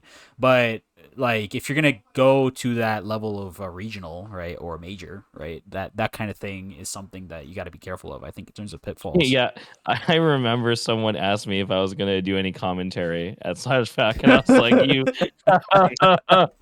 I had a good laugh. I had a good laugh. Hey man, it's yeah. I would have been. I was worried to be honest with you that you might have. What like I didn't No know way. I what mean, your timeline no was, shot. but I was a little worried. Luckily, yeah, my policy is always that if I'm working something, I don't put myself on like any other job basically. So I don't enter tournaments when I'm working commentary at events, and there was no shot I was gonna put myself at the mic. And luckily we had a lot of talent, so I was never worried. So that was one aspect where I felt like we were pretty good from the get go. I was like really happy with our commentary pool. Okay. Yeah. So take it to the event starts like Friday. I don't know if you want to do like a day by day, just kind of recount, or if you just want to say like, okay, it's Friday evening, right? You guys are doing the side tournaments. You guys are doing the 6v6. Like, what are your feelings? Like, how do you Yeah, feel? Friday was really chill. Well, relatively chill. I mean, I woke up in the morning. Okay, so first of all, my RNG was really good, but I will have to say the bad RNG was absolutely the power outages. So we had these power outages a couple days, I think, before Slashback, and it actually literally was very close to hugely impacting things. And I guess there was one thing that was impacted by this, but I don't really even talk about it. But basically, like, I think like on Monday or something or Tuesday, I had to bring my PC over to Tari's house and do work at his house because I couldn't do it at home because of the power outage. But so we were kind of rushing things, but Friday was actually kind of smooth. Woke up, grabbed Dennis and a couple of the other guys, and we basically went over to I went to Kinko's to pick up these banners. Then I went straight to the venue around 5 something, and a lot of people were basically there setting stuff up. So we set up tables and stuff for check-in because basically on Friday we were doing a pre-event, so that was basically kind of an excuse to distribute these badges to people. So I lugged over like basically all of our stuff, and we had just a ton of stuff, right? Like equipment, of things to hold your like little signs, all of the badges, all of the t-shirts, because all the staff members got a t-shirt, just like all kinds of this stuff. Um, Lugged it all in. You know, Osu's gets there at a certain point as well. It's actually mostly floor planning stuff on Friday, so it's things like, okay, we need power for our BOCs, so we got to get people to, plug in power cables. I'm really just honestly working with the Guildhouse team to make sure our like lighting stuff is working right. So we're doing some tests with the lighting, making sure their sound setup is working, and making sure all the stage stuff is stuff. So honestly, yeah, a lot of me was production stuff, because like that was also a thing where like I had a vision of how I wanted things to look. I was pretty picky about this, and not very many other people on the team really knew exactly what I wanted. So that was like a job where it was like, okay, no, it actually needs to be me who's really like telling everyone how to kind of set this up from a production standpoint, like how I want the stream angles to look and where the camera should go and things like that. So that was like a lot of my time. But Vineeth, who was also on the pre-planning team, and he was the one kind of running this exhibition, so he kind of got that going for SoCal versus NorCal and Strata. So like that's happening, and we've got like BYOC happening, and Osu and Tabi are running like Persona side tournament, and then Koihime side tournament.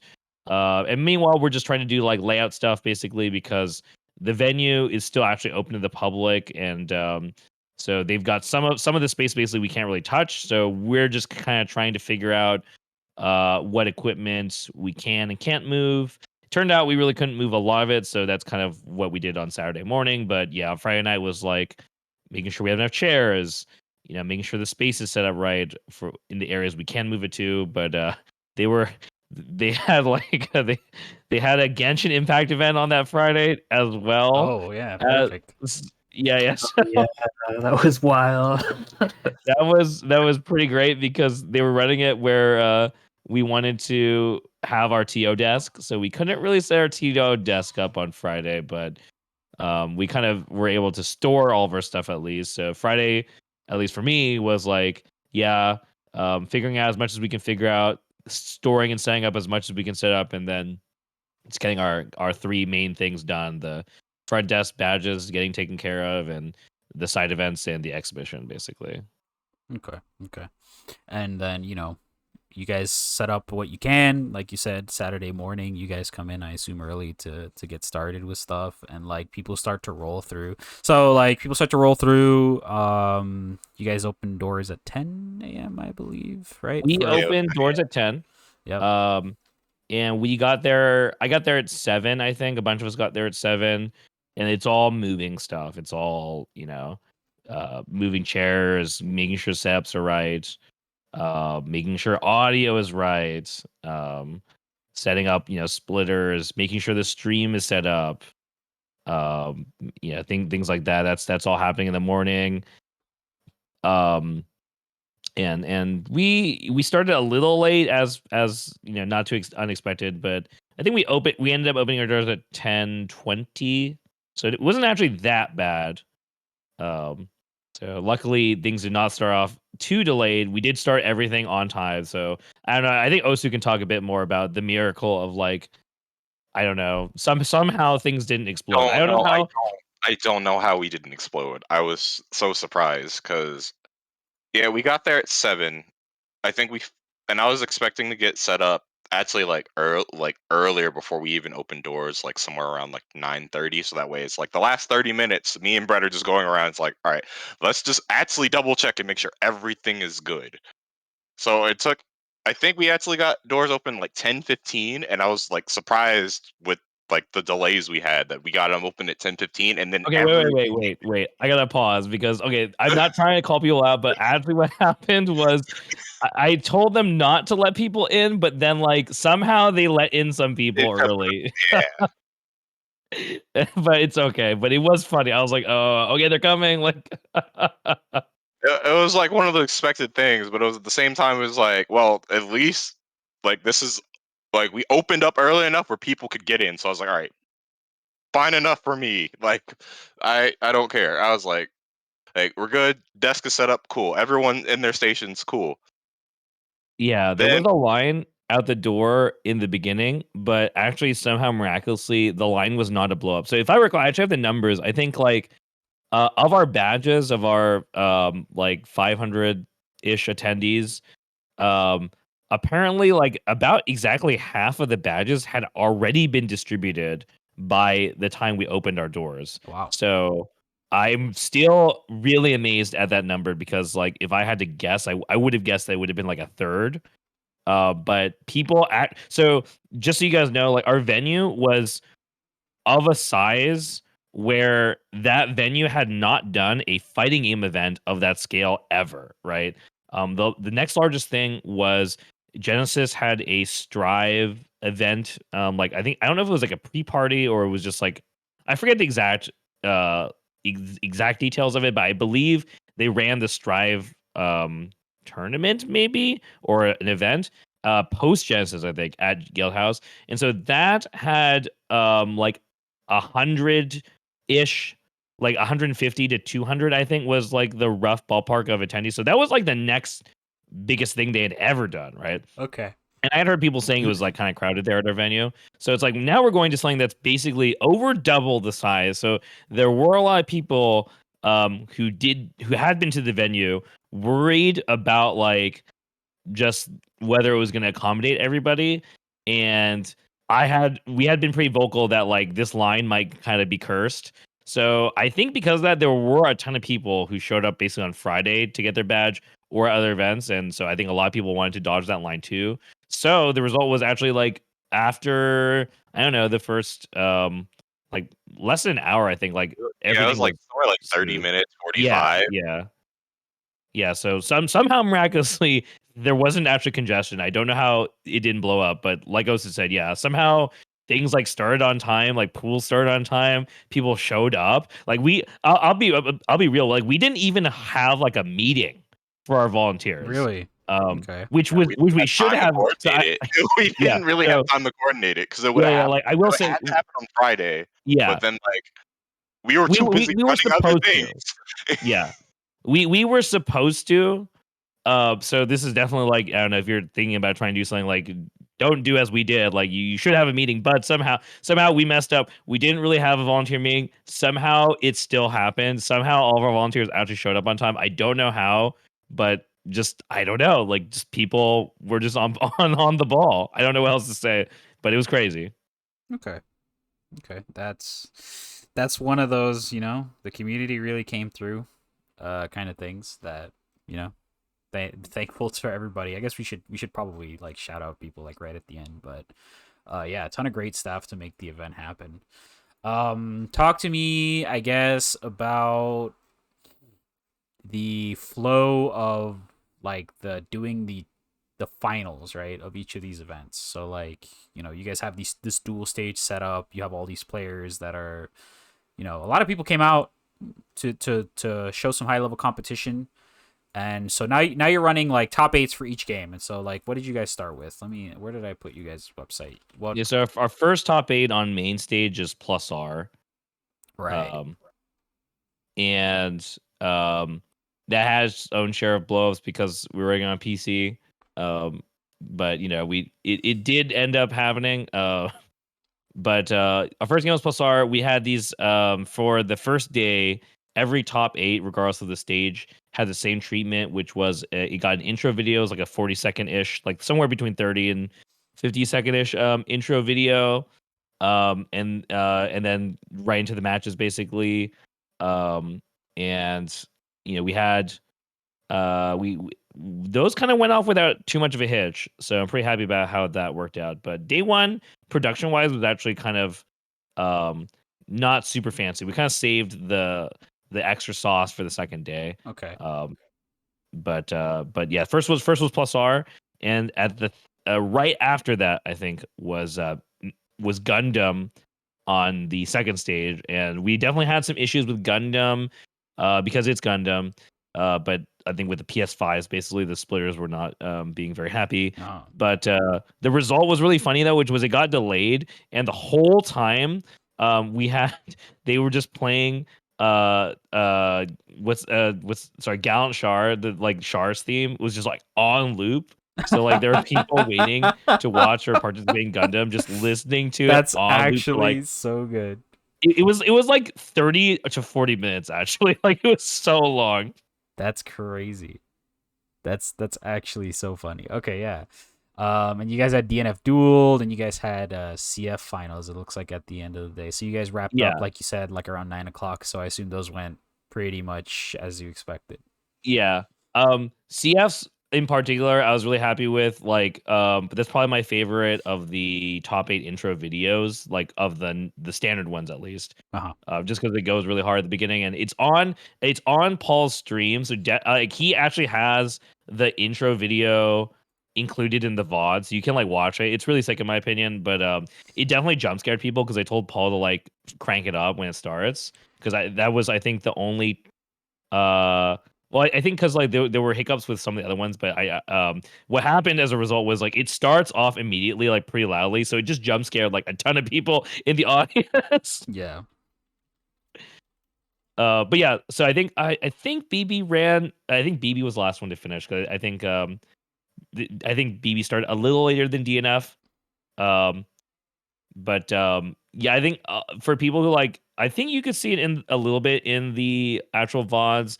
But I'm sure people saw from like photos and stuff that like we had this really big LED wall for the main stage, Yes. which was very cool.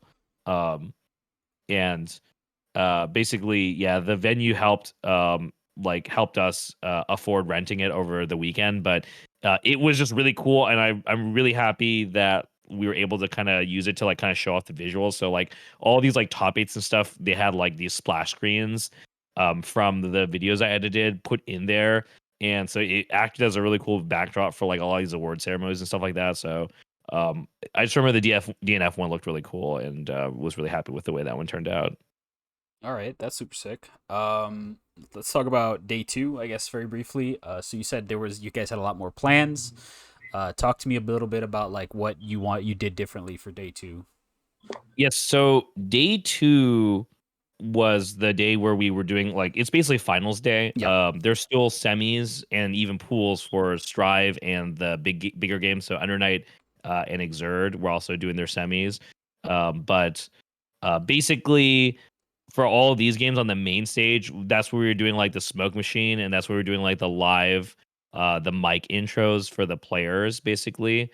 So like for that we were still doing like rehearsal basically to make sure the production was right until almost last minute. So like we were doing these like I was doing mic checks and we were like actually playing things out with the lighting and stuff like that to make sure it looked good. And like we were doing that Saturday morning still. We were still doing that. So um that was very, very, very last minute, but we did get there. And yeah, so every top eight on the main stage has this treatment where we play this video that's like we have like a basically an intro hype video for like 30 seconds. Yep. And then like we stay on this like splash image, and then while that's still up on playing on like the stage, like we like I'm basically on the mic and I'm kind of introducing the players as they get up and they're like going through the smoke and all that stuff. So um we did that basically live for every game's top eight on the main stage. That was four of them. So we did Grand Blue, Grand Blue, Exert, Undernight, and Strive for that. So that was really cool. And that was definitely a challenge. I'm like pretty happy with how things turned out with what we had. I'd love to make it even sicker next year, basically, but like I think it was a treat. I think the only regret is that it's a little hard to tell what we did from the streams because like it's just a little hard to capture that basically Yeah, you on guys the basically stream. have to have a completely separate platform for capturing Yeah, like I think for some cameras. of them there were some shaky cams floating around of like the for those. But like I was pretty happy with it just in the sense of like we were like blasting music, definitely copyright, but it was like we're blasting music, we had like cool effects, and just the vibe was really good for these. People were getting pretty hyped for them, so I did feel pretty happy with the way things turned out because that was kind of how I was envisioning it. So it was really nice just kind of seeing that all come And together. like, at what point during this whole thing where you're introducing players to top eight do you realize, oh shit, I can't talk, right? Like, at what Oh point? yeah, so that's like the day before. The day before, I was like, so anyone who knows, like my voice generally gets shot kind of fast, unfortunately. Yeah. I really need to like work on that. But anyone who's seen me at like an event knows that like I think C Otaku is the worst one. But C Otaku, when I'm doing like a top eight at the last C Otaku like events, like so like Undernight or whatever, like when I'm doing top eight, by that point I'm usually pretty dead. My voice is like just barely hanging in there.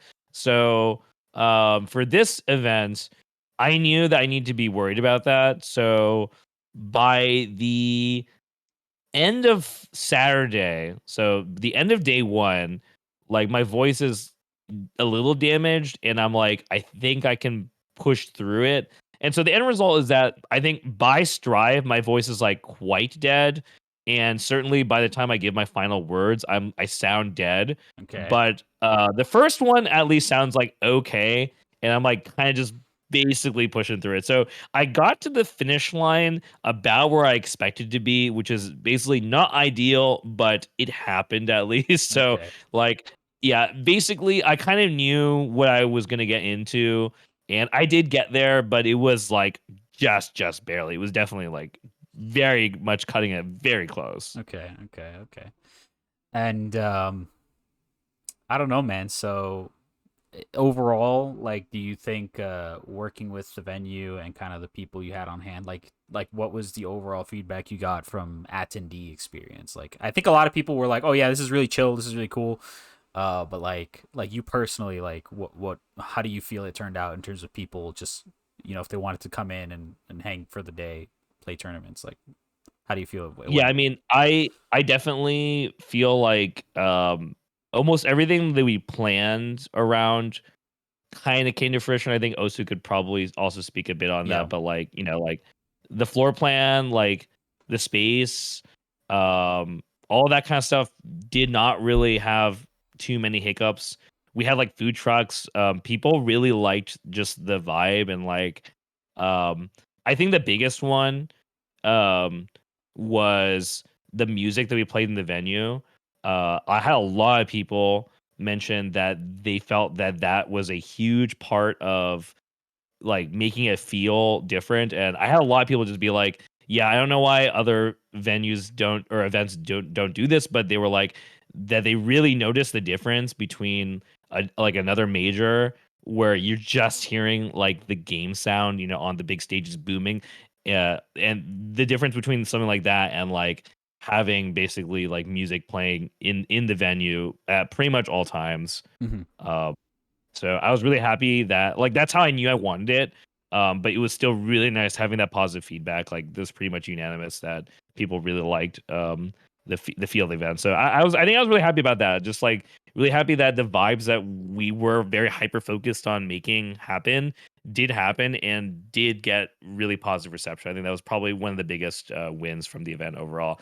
I don't know if Osu has anything to say Yeah, I as want to far as ask like Osu. I know that Osu told us that he was on a couch the entire weekend, but Oh no, I couldn't leave it. I was stuck in that couch. So our TO desk, from what happened, especially since we had to give like the real like desk looking desk to check in so people could check in and do all that. So they had the better desk. So it was like essentially our TO desk was two couches that they had in the corner before the parlor room that they had, which we were using as the BYOC. So I got like cemented in that couch. That's the easiest way to put it. Like I could not leave because of the fact that I was like, all right, I'm doing admin on Smash, doing social, making sure that all right, all these brackets are coming undone. Here's my next bracket runner. Oh, this top 8 starting. Here's the medals and here's the award, and I'm just sitting there stuck. And I was like, so I was like, I didn't get to see much of the event itself because I was so stuck. But I'm like, I'm hearing everything. I was like, the best thing is that I got to hear everything. And it's like, I got to hear nothing but positive feedback, which was crazy because Brett and all of us were just going in this like, this is a dry run year, right? Like, why is this going so well? And like, especially like with all the unexpected things like no meeting, people showed up on time. I'm players came and got their badges on the pre-event day. Like we're 100 were out pre-event. Door opens, like 200 more go out, and it's like, wow, it's like we're not stressing as much as I was expecting to yeah. stress. okay. Yeah, like we went into the planning phase of this event basically saying, okay, so we just want this to happen and then we'll do we want it to happen and learn what we can so that the next year's event can go off like without a hitch. That was kind of like the original vision and it very quickly like transformed from that. Like very quickly I think just like the level of involvement of people on the team uh and certainly people like Dennis like kept us very very honest as far as what we did so that it really was not sloppy. Like I mean, obviously I'm talking about all the stuff that we're doing like rushing last minute, but like in general it's like we didn't really cut corners. Yeah. That I think that's like the big thing is like we did everything basically like by the book from a perspective of like just in general like we didn't really try and cut corners in any way, and I think that really showed. And so we really did give it a treatment that like was probably exceeding a lot of expectations for people as far as like a first year event. Basically, like I mean, as far as a first year event goes, like yeah, it's not really what I was expecting, but happy that it exceeded expectations in that sense. Okay. Yeah, That's. I think Go ahead, Hugger. I want to hear I what was you have gonna to say. say I think it came across really well. Yeah. Yeah, I agree. I think I heard that a lot. Like, yeah, this is the first year, see how it goes. But like, people really walked away. I think like, oh yeah, this is real. This is super real, right? So, hats off to you guys. I guess we should talk about what you briefly mentioned, which is probably a good kind of wrap up to all this. Is like you guys went into this planning for it to be the first year, right? The intention was, okay, we're gonna do this the first time around. We're gonna get a ton of takeaways from it, and then we're gonna do it again, right?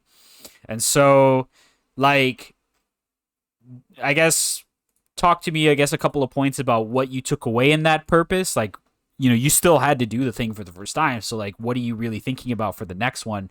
And also, like, yeah, can you say to people, yeah, see you guys in 24? Like, what's the deal?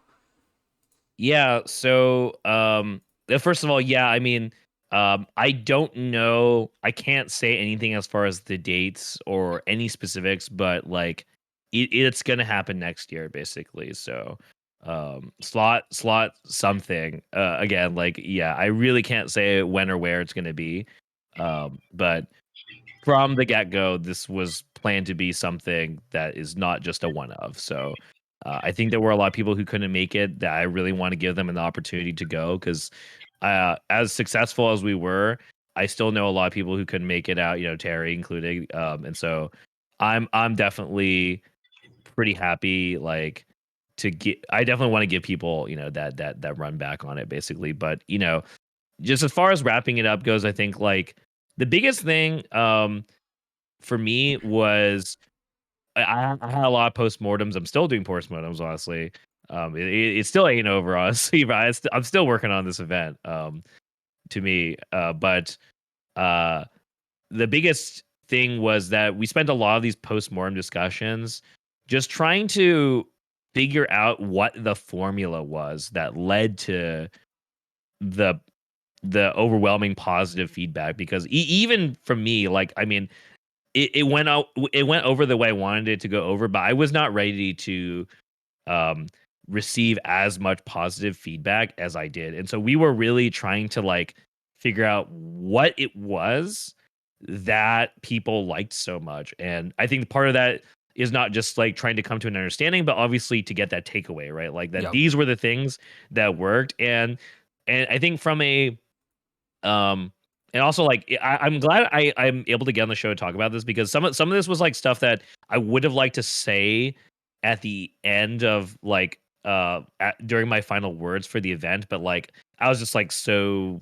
like just frazzled at the time, so I was just saying random stuff. But like for me, I think what I realized was a really big element of this was that we were really uniquely situated to be an event where we are like we have grassroots dissent, and the event is a grassroots event, but we have the experience and the professional skill set to make it like, to elevate it beyond what the expectations of a grassroots event are. So the result is you have something that has like the vibes of that everyone likes, right? The grassroots feel of like, it's all your homies and you're doing it for the games, and it's all about the community. You have all of that, as your foundation, but then the presentation, the execution, and the scale is of something that goes further beyond,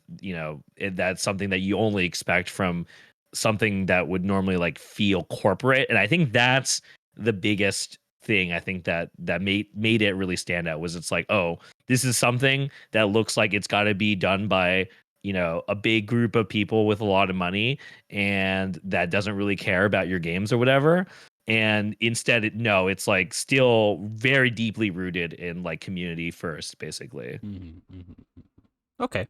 Yeah, I totally agree with all that. I'm really, I think like that's a really interesting thing for you to say, because I think a lot of people like, they'll go home from an event and they'll be like, yeah, it was cool. I think this could be changed. I think that could be changed.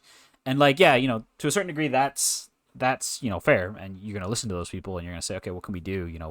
What's the compromise you can make in service of certain concerns?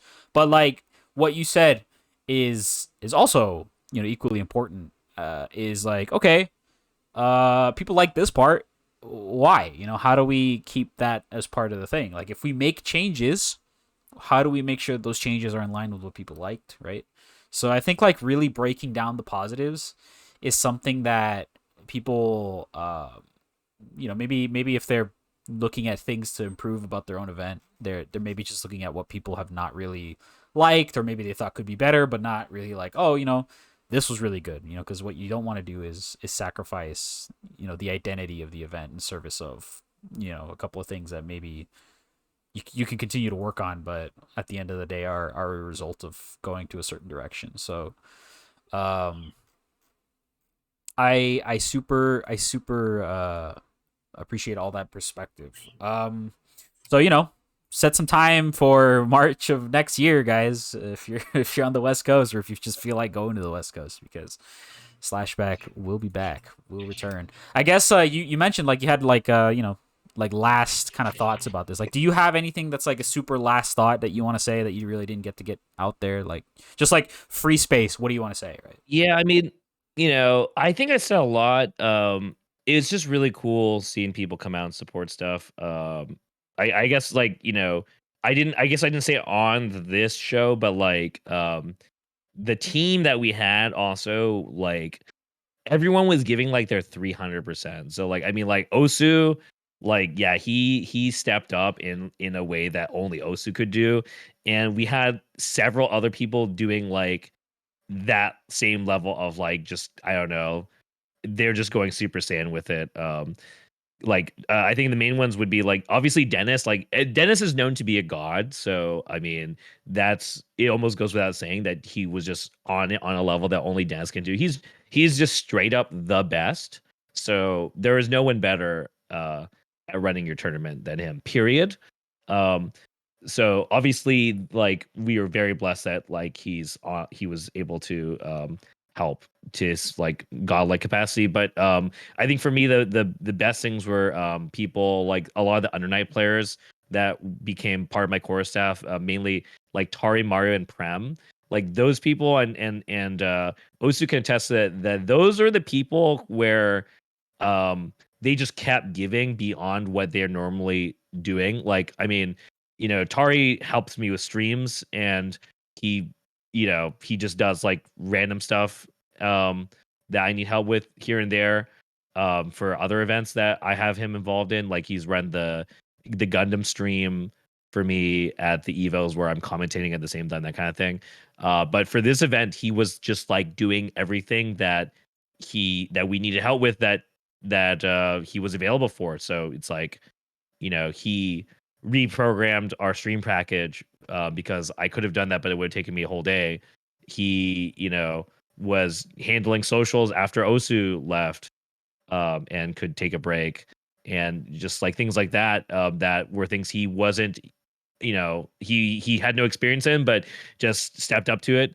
And Prem was like became like the equipment god, handled like all of our equipment stuff, like swapping our PS4s for every single game, being in charge of like, just everything as far as making sure all the games are installed and things like that. And being one of the people like I could rely on throughout the whole events. Like those two people were just like, and Mario, like not only winning his own tournament, but just also just, doing all this crazy help with the admin stuff. Like just lots of people like that. Really putting in incredible amounts of work. I think like it's not sustainable, like Sure. it's definitely not something you can rely on, but we were able to succeed because that happened. So it's like it's never would be something I'd plan on.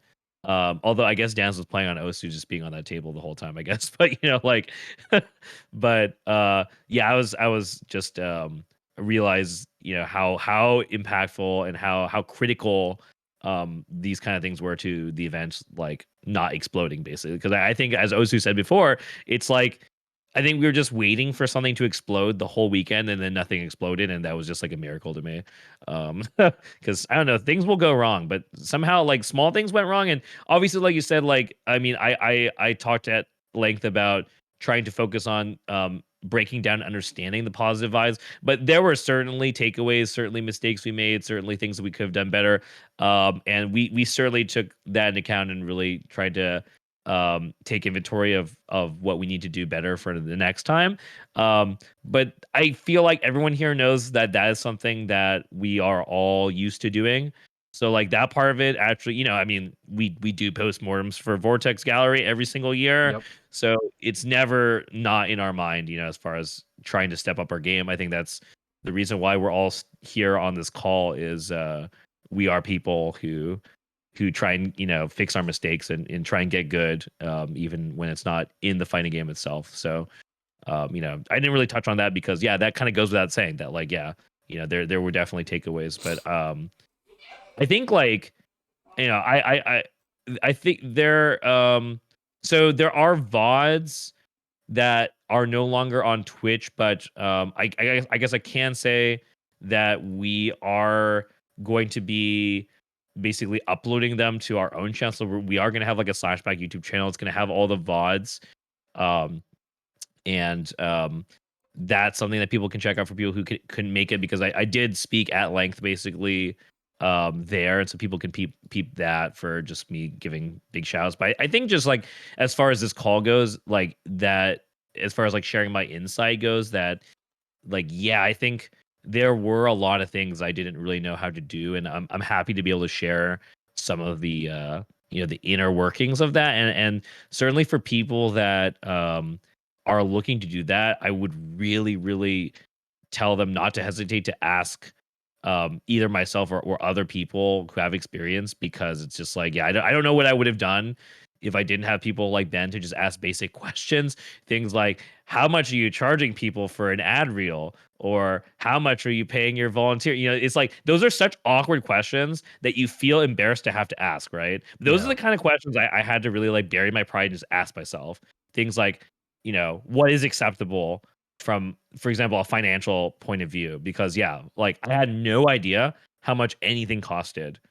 Um, and I think the biggest takeaway for me towards the end was realizing how right Ben Shinobi was when he said like buy a shirt, which he's still saying, and you all should still buy a Climax of Night shirt, because yeah, it's like for something like Slashback, our event, um it is not sustainable without people buying our merchandise, Yeah. basically. That's one of the main ways that we are able to get revenue to balance out the large deficits that we take on operating.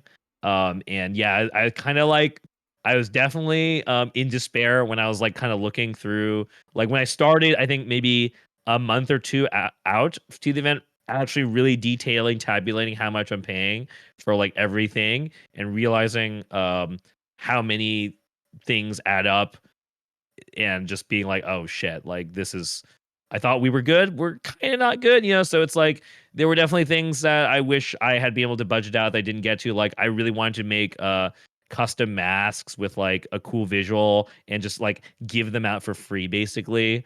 But that would have cost like another $1,000 basically, that I just didn't really like. Yeah. It's Yeah, just things that's like that, crazy. like yeah, like that's perfect example of it. It's like, yeah, it doesn't feel like a big deal, right? At the time I'm like, 3 months out, and I would love for someone else to steal this idea, but if they don't, I'm gonna do it next year probably.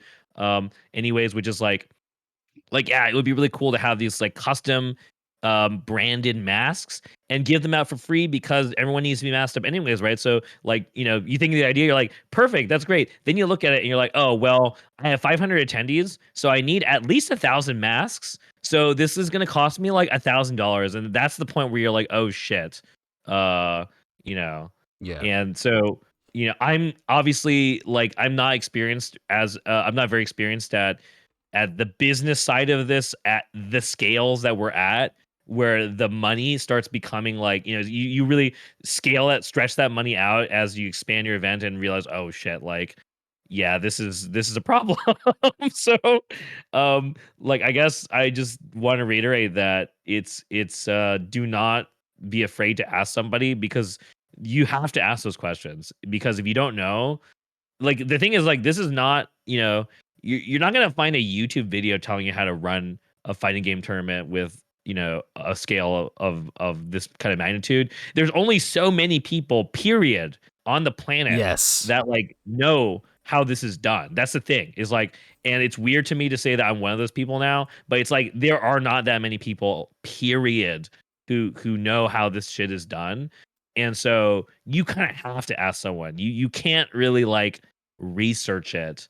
You got to ask those hard questions. So I think that is really one of the biggest like hurdles stopping other people from trying to do this kind of thing, is that just figuring out how it's done is really hard. It was really hard for me just to realize like how much stuff I have no, and I mean zero idea about. And I'm saying that's a TO who's been doing this for like, almost 15 years. Right. So it's like, even me, it's like, yeah, I didn't know crap about a lot of this stuff. And I have a lot of respect for the people who've been doing events at this scale for, as long as some of the big ones have been doing it for. And yeah, it's basically it's its own universe. So people who are interested, that definitely just like ask people. But I mean, I think just like the final thing I would say is, as something to just share on the call, is like, when you ask me like if it was hitting me, um like on the day of that was happening. I didn't feel that, but it was the end. It was the end of the night. Um, when I realized, like, and I think this isn't the case even for people who are just, I don't know, spectating it, um, or even at the locals, but it didn't really hit me how how important the event was for me, that like at the end I was like, oh shit, like this is actually like it's probably going to end up being a pretty large part of my life, like. And I say this as, like, again, as someone who's involved in all kinds of aspects of big events, but it's like there's something different. I guess obviously because it's like I own it. It's like it's my baby basically, right? Yeah. But I say that like it is like my baby, it's like it's my thing. And even though obviously like it's a group thing, it's all the other staff, it's still like the fact that what it is very intrinsically tied to it being like my vision and like my brainchild kind of creation, that like that yeah, now I'm realizing that this event is a very is probably going to be a very large part of my identity moving forward. And yeah, that definitely hit me pretty hard at the end. It's like, oh shit, like, that this is a thing. This is a thing. So Yeah. yeah, so even now I'm still trying to, like come to terms with that. But I was definitely, very, very emotional at the end of the night. I think up until that point I was just getting it done. I was like focused on um on just the execution. But it was definitely, the second half of the day into the night and afterwards where I like all of the gratitude really hit me, and the emotional aspects really hit me pretty hard. Okay.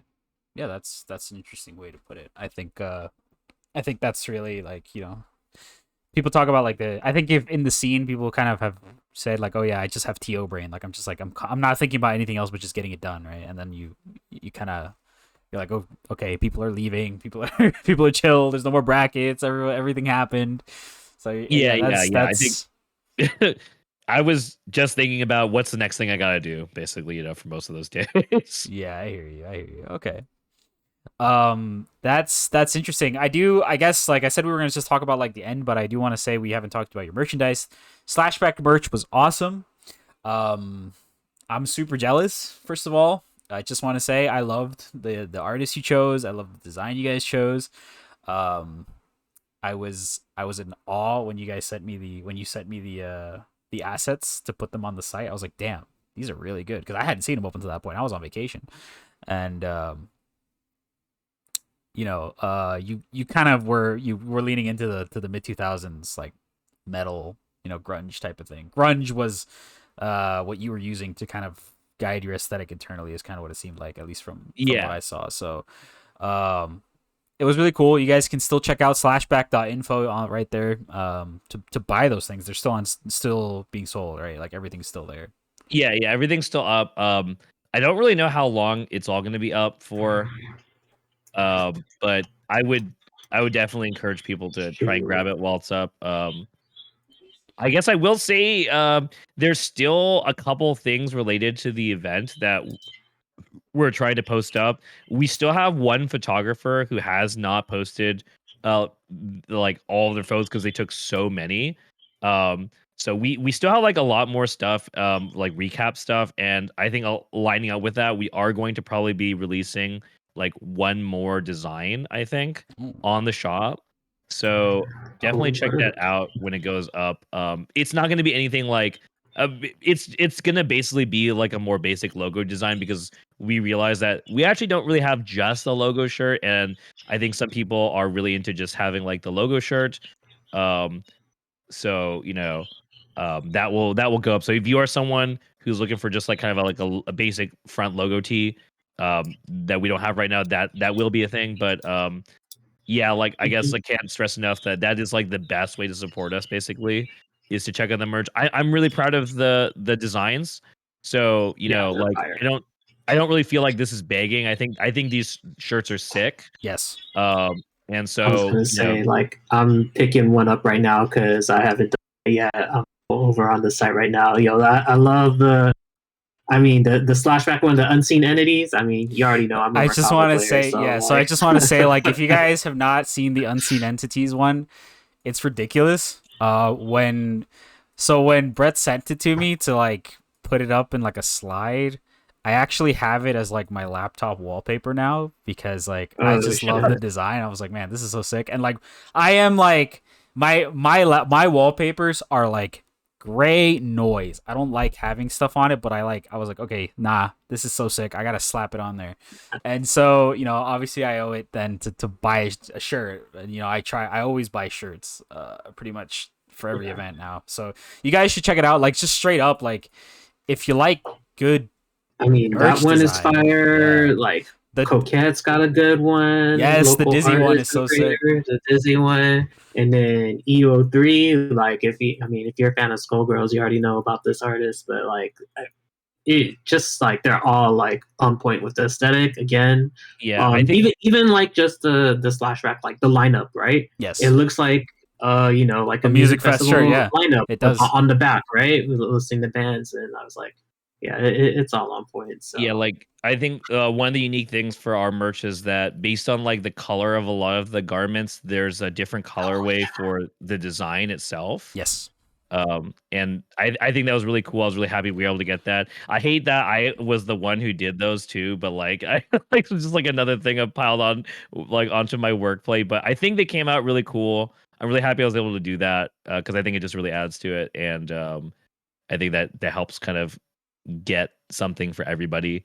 Um, yeah, dude, I was gonna say the whole reason why, like, and I was saying this call before we recorded, but the whole reason I didn't order one earlier is because like the colorways are so good. Like I couldn't choose like which one, and I was just like, oh man, do I want the purple one or do I want the gray one? I was like, oh man, they're all really good because that's something you don't really see a lot where the design, and I feel like I remember you were saying that you took this upon yourself personally. Like you're like, I really want the different colored shirts to have different colorways in the design as well, and the different things that popped out with the colors you chose on them. Like I thought it was really really cool.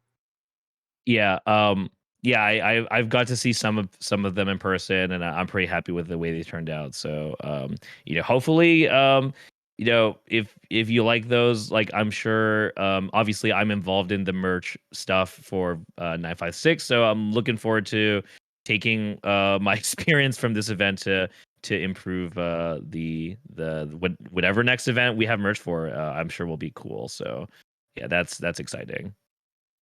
Let me do a quick shout out and thank you to all Yes. of y'all that I do see at events with our merch. I don't expect to see it in the wild as much as I do, but there are so many of you that actually do support Yeah, us. So yeah, thank you. Like we cannot do this without y'all, and I say this to like our volunteer staff and players. Like we cannot do anything we do here without y'all. So anytime I see it's like, hey, you're rocking the merch, I'm just like, thank you, because like we need that to keep operating what we do in every single event capacity. Yep. I Yeah, I love it's it. it's super cool. I love all the mhm. merch. All I right. love seeing people with the merch. What you got, Terry? Team Purple confirmed. That's the one I ended up with, the purple Purple? shirt. Okay, yeah. Yeah. I think the purple one's great. Yeah. It's really good. Yeah, it was that one, and then like the mint green one. I didn't know. All right. Yeah, I gotta say, I am a big fan of just buying event merch and seeing people with event merch, and it's always Yeah. fun to, yeah, like you said, just see people walking around with stuff from like our Vortex events, and I hope to see some of you guys with Slashback stuff. I gotta buy a shirt myself. Getting it to me is another matter, but I think I can get it figured out. Uh, Yeah, dude, I was at Japan, and I went to a festival there like last month, and I bought like, I don't know, probably like $200 worth in merch. It's like, oh yeah, yeah, man. So, first of all, I want to thank you again, Brett, for taking the time to talk all things Slashback. I am looking forward to the next event. Um, all things willing, I will make it out there, but I'm sure that, for those of you who enjoyed it or wanted to go last year, right, you have even more reason to stay tuned at Slashback event on socials, slashback.info for the website. And where are you uploading the VODs, by the way, Brett? Funky P So and yours, or what? So Paul Funky P's VODs, they're already up on his channel, so you can just search them up there. For the Guildhouse VODs, they're gonna be going up on a YouTube channel, that just a Slashback YouTube channel. So I don't have the URL for that yet, but basically when that goes up, you can certainly see it on our Twitter. We'll definitely post on our Twitter. So definitely if you just follow us on Twitter, that's gonna be where all of our info is. But we will. I'm gonna try and get those VODs. I guess spoilers is that one of the reasons why it might take a little bit longer is that we are actually trying to remaster some of these VODs with the miracles of modern technology, to get some stuff kind of better than what it was live. So for example, Plus R. For Plus R, the game sound actually wasn't working for Top 8 because of PC blow up reasons. So I'm actually in the process of editing it back in using the miracle of replays. Oh, that's cool. Okay. Yeah. It's going to be a pain in the ass, but I think it'll be worth it. So, anyways, so I think that'll be something special even for people who did watch it. Is that you'll have a enhanced experience, hopefully. Maybe rebalancing some of the audio and getting those like PVs in there and things like that. So, all of our PVs, I think I was uploading them on my personal channel, but I will also be uploading all the PVs, all the intro videos, onto the YouTube as well. So I think that'll just be a really cool way to see that. And then I guess small spoilers that I also have one more final promo video that we will be editing that will go up on YouTube and Twitter as well. So look Okay. out for that YouTube channel. I think we'll be posting stuff up there. And I think there were a lot of people who tuned in. The viewership was way better than I expected to. It was crazy. We had like, I think our max was like 2,700. Yeah, Yes. somewhere around there. A lot. Yeah. Dude, like, I'm only focused on the in-person experience when I was there. Like, I was not really thinking about the stream at all. Another mistake, obviously, due to not having enough people. Like, I think I had been planning on having myself or Arthur Tare be like somebody to like, I don't know, I guess like watch over the streams and make sure that the stream experience is good. We did not have that luxury. We were just busy with other stuff. So I didn't even know what our numbers were like, literally like the whole time. I think it was like Osu maybe who like told me at first. I was like, wait a minute, whoa. Yeah. I was like, so I wasn't expecting either, and then I was like, what? I was like, we're at 2,700. I was Yeah, like, what the hell? because they told me that there were like 300 watching for Plus R, and I was like, okay, well that makes sense. But I realized that was while the sound was off, and like, yeah, I think our max was 27 something, and that was just really cool. So I guess big shout outs to the people who watched from home, and I'll still keep saying that like I think that you're still only getting a small fraction of the experience from at home. So not to say I didn't obviously appreciate the support, but like I definitely hope people can take what they saw and hopefully be able to like it was even better in person basically. So if you liked it online, it was definitely even better in person. So I hope that encourages people. And that if you were at the event, that the best thing to do as far as like help the event out other than by supporting it with merch is to spread the word, because I still feel like we're at this level in general with events where you just kind of tell people word of mouth, right? It's like it's hard to convey to people, but the amount of people just being like, yeah, it was really sick, the vibes were sick, etc etc, like just sharing your experience on Twitter and just telling other people like they had a good time, that you're looking forward to the next one ever, like that is honestly hands down one of the best ways to help us, I think.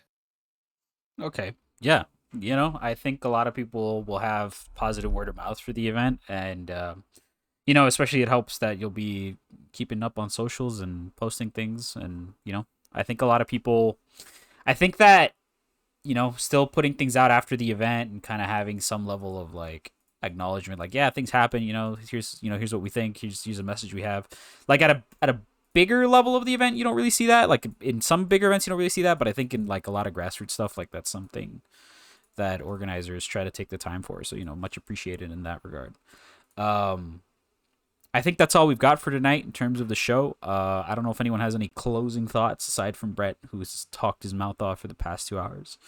Dude, I'm so sorry. I'm like so bad. No, being man. concise. I'm like getting like every little bit of info out of you, man. Like you have been more than informative. Like I think like we started at the very beginning saying like a lot of people just have no idea how this stuff goes, right? So it's cool to like really pick Theo's brains, and that's kind of what we've been wanting to do on the show, to various degrees is Yeah. this kind of thing. So yeah, I don't know, Hagare, do you have anything to say? Osu, anything? Like, go hit me. Um, Go ahead. as a general event organizer, let me say that the start to any event is jumping in. Like I work a lot of events. Like I can say this to whatever. I already got booked. The work life is beautiful already, and that's not till September.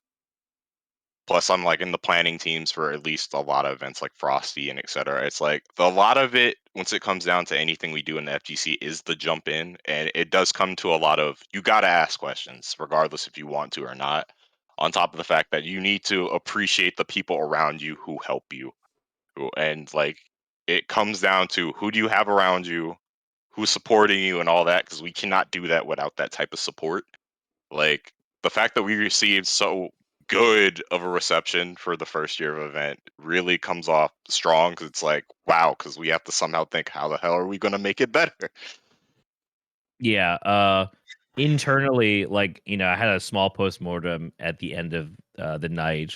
Shouts to like 1 a.m. in and out. We still hit that after Slashback, but Besides me, who had to go out and work an event immediately the next yeah, morning.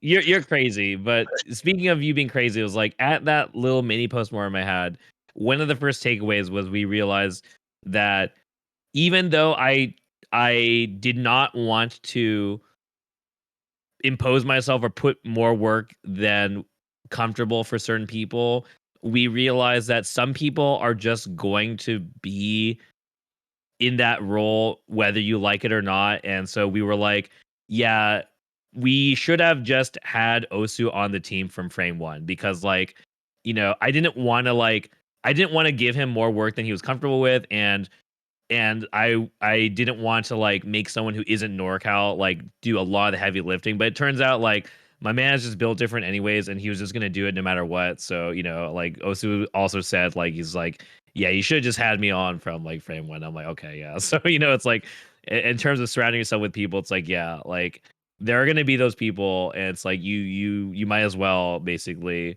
like work on it as early as you can when it's gonna be like that. Okay. Yeah, for sure. Hagare, any final thoughts on this subject? I mean, yeah, again, like as spectating the event, it was so cool to see happen. And it's been also really cool hearing y'all talk about the kind of behind the scenes, because I work with y'all in the other context with 956, but especially Brett's like seeing you kind of direct your own event, and yeah, and then Osu too, like you're doing like a lot of what you do for 956 events, but like with slightly different hats, which is what you do everywhere. And yeah, I really just wanted to thank y'all for sharing your insights into behind the scenes of how it goes. And I think along the lines of what y'all were saying, just ask questions, right? And I think that's kind of why we wanted to talk to y'all about this. Is because we had questions of our own, and we know a lot of the TOs that we work with, like they have questions that sometimes we know the answers to, and we try to share, and sometimes we got to learn along the way, like it sounds like y'all did. So yeah, thank you for sharing, and looking forward to whatever the future may hold with Slashback. The details are yet to come, but yeah, at the very least, like I said, I got me my merch. All y'all out there listening in who has not gotten in on this dope stuff, like definitely get in there while the getting is good. Get in there while the getting is good indeed. Well, I think with that, we've got nothing else to say, so we're going to sign off for now. Don't forget that the TO desk is hosted over on 956pro.com/podcast. It's also available on YouTube. That's 956pro.com/YouTube. And don't forget to check us out on Twitter at 956productions. Pretty much everywhere at 956productions. And we'll be seeing you guys next time right here at the TO desk. Bye for now. Peace. Peace. Late.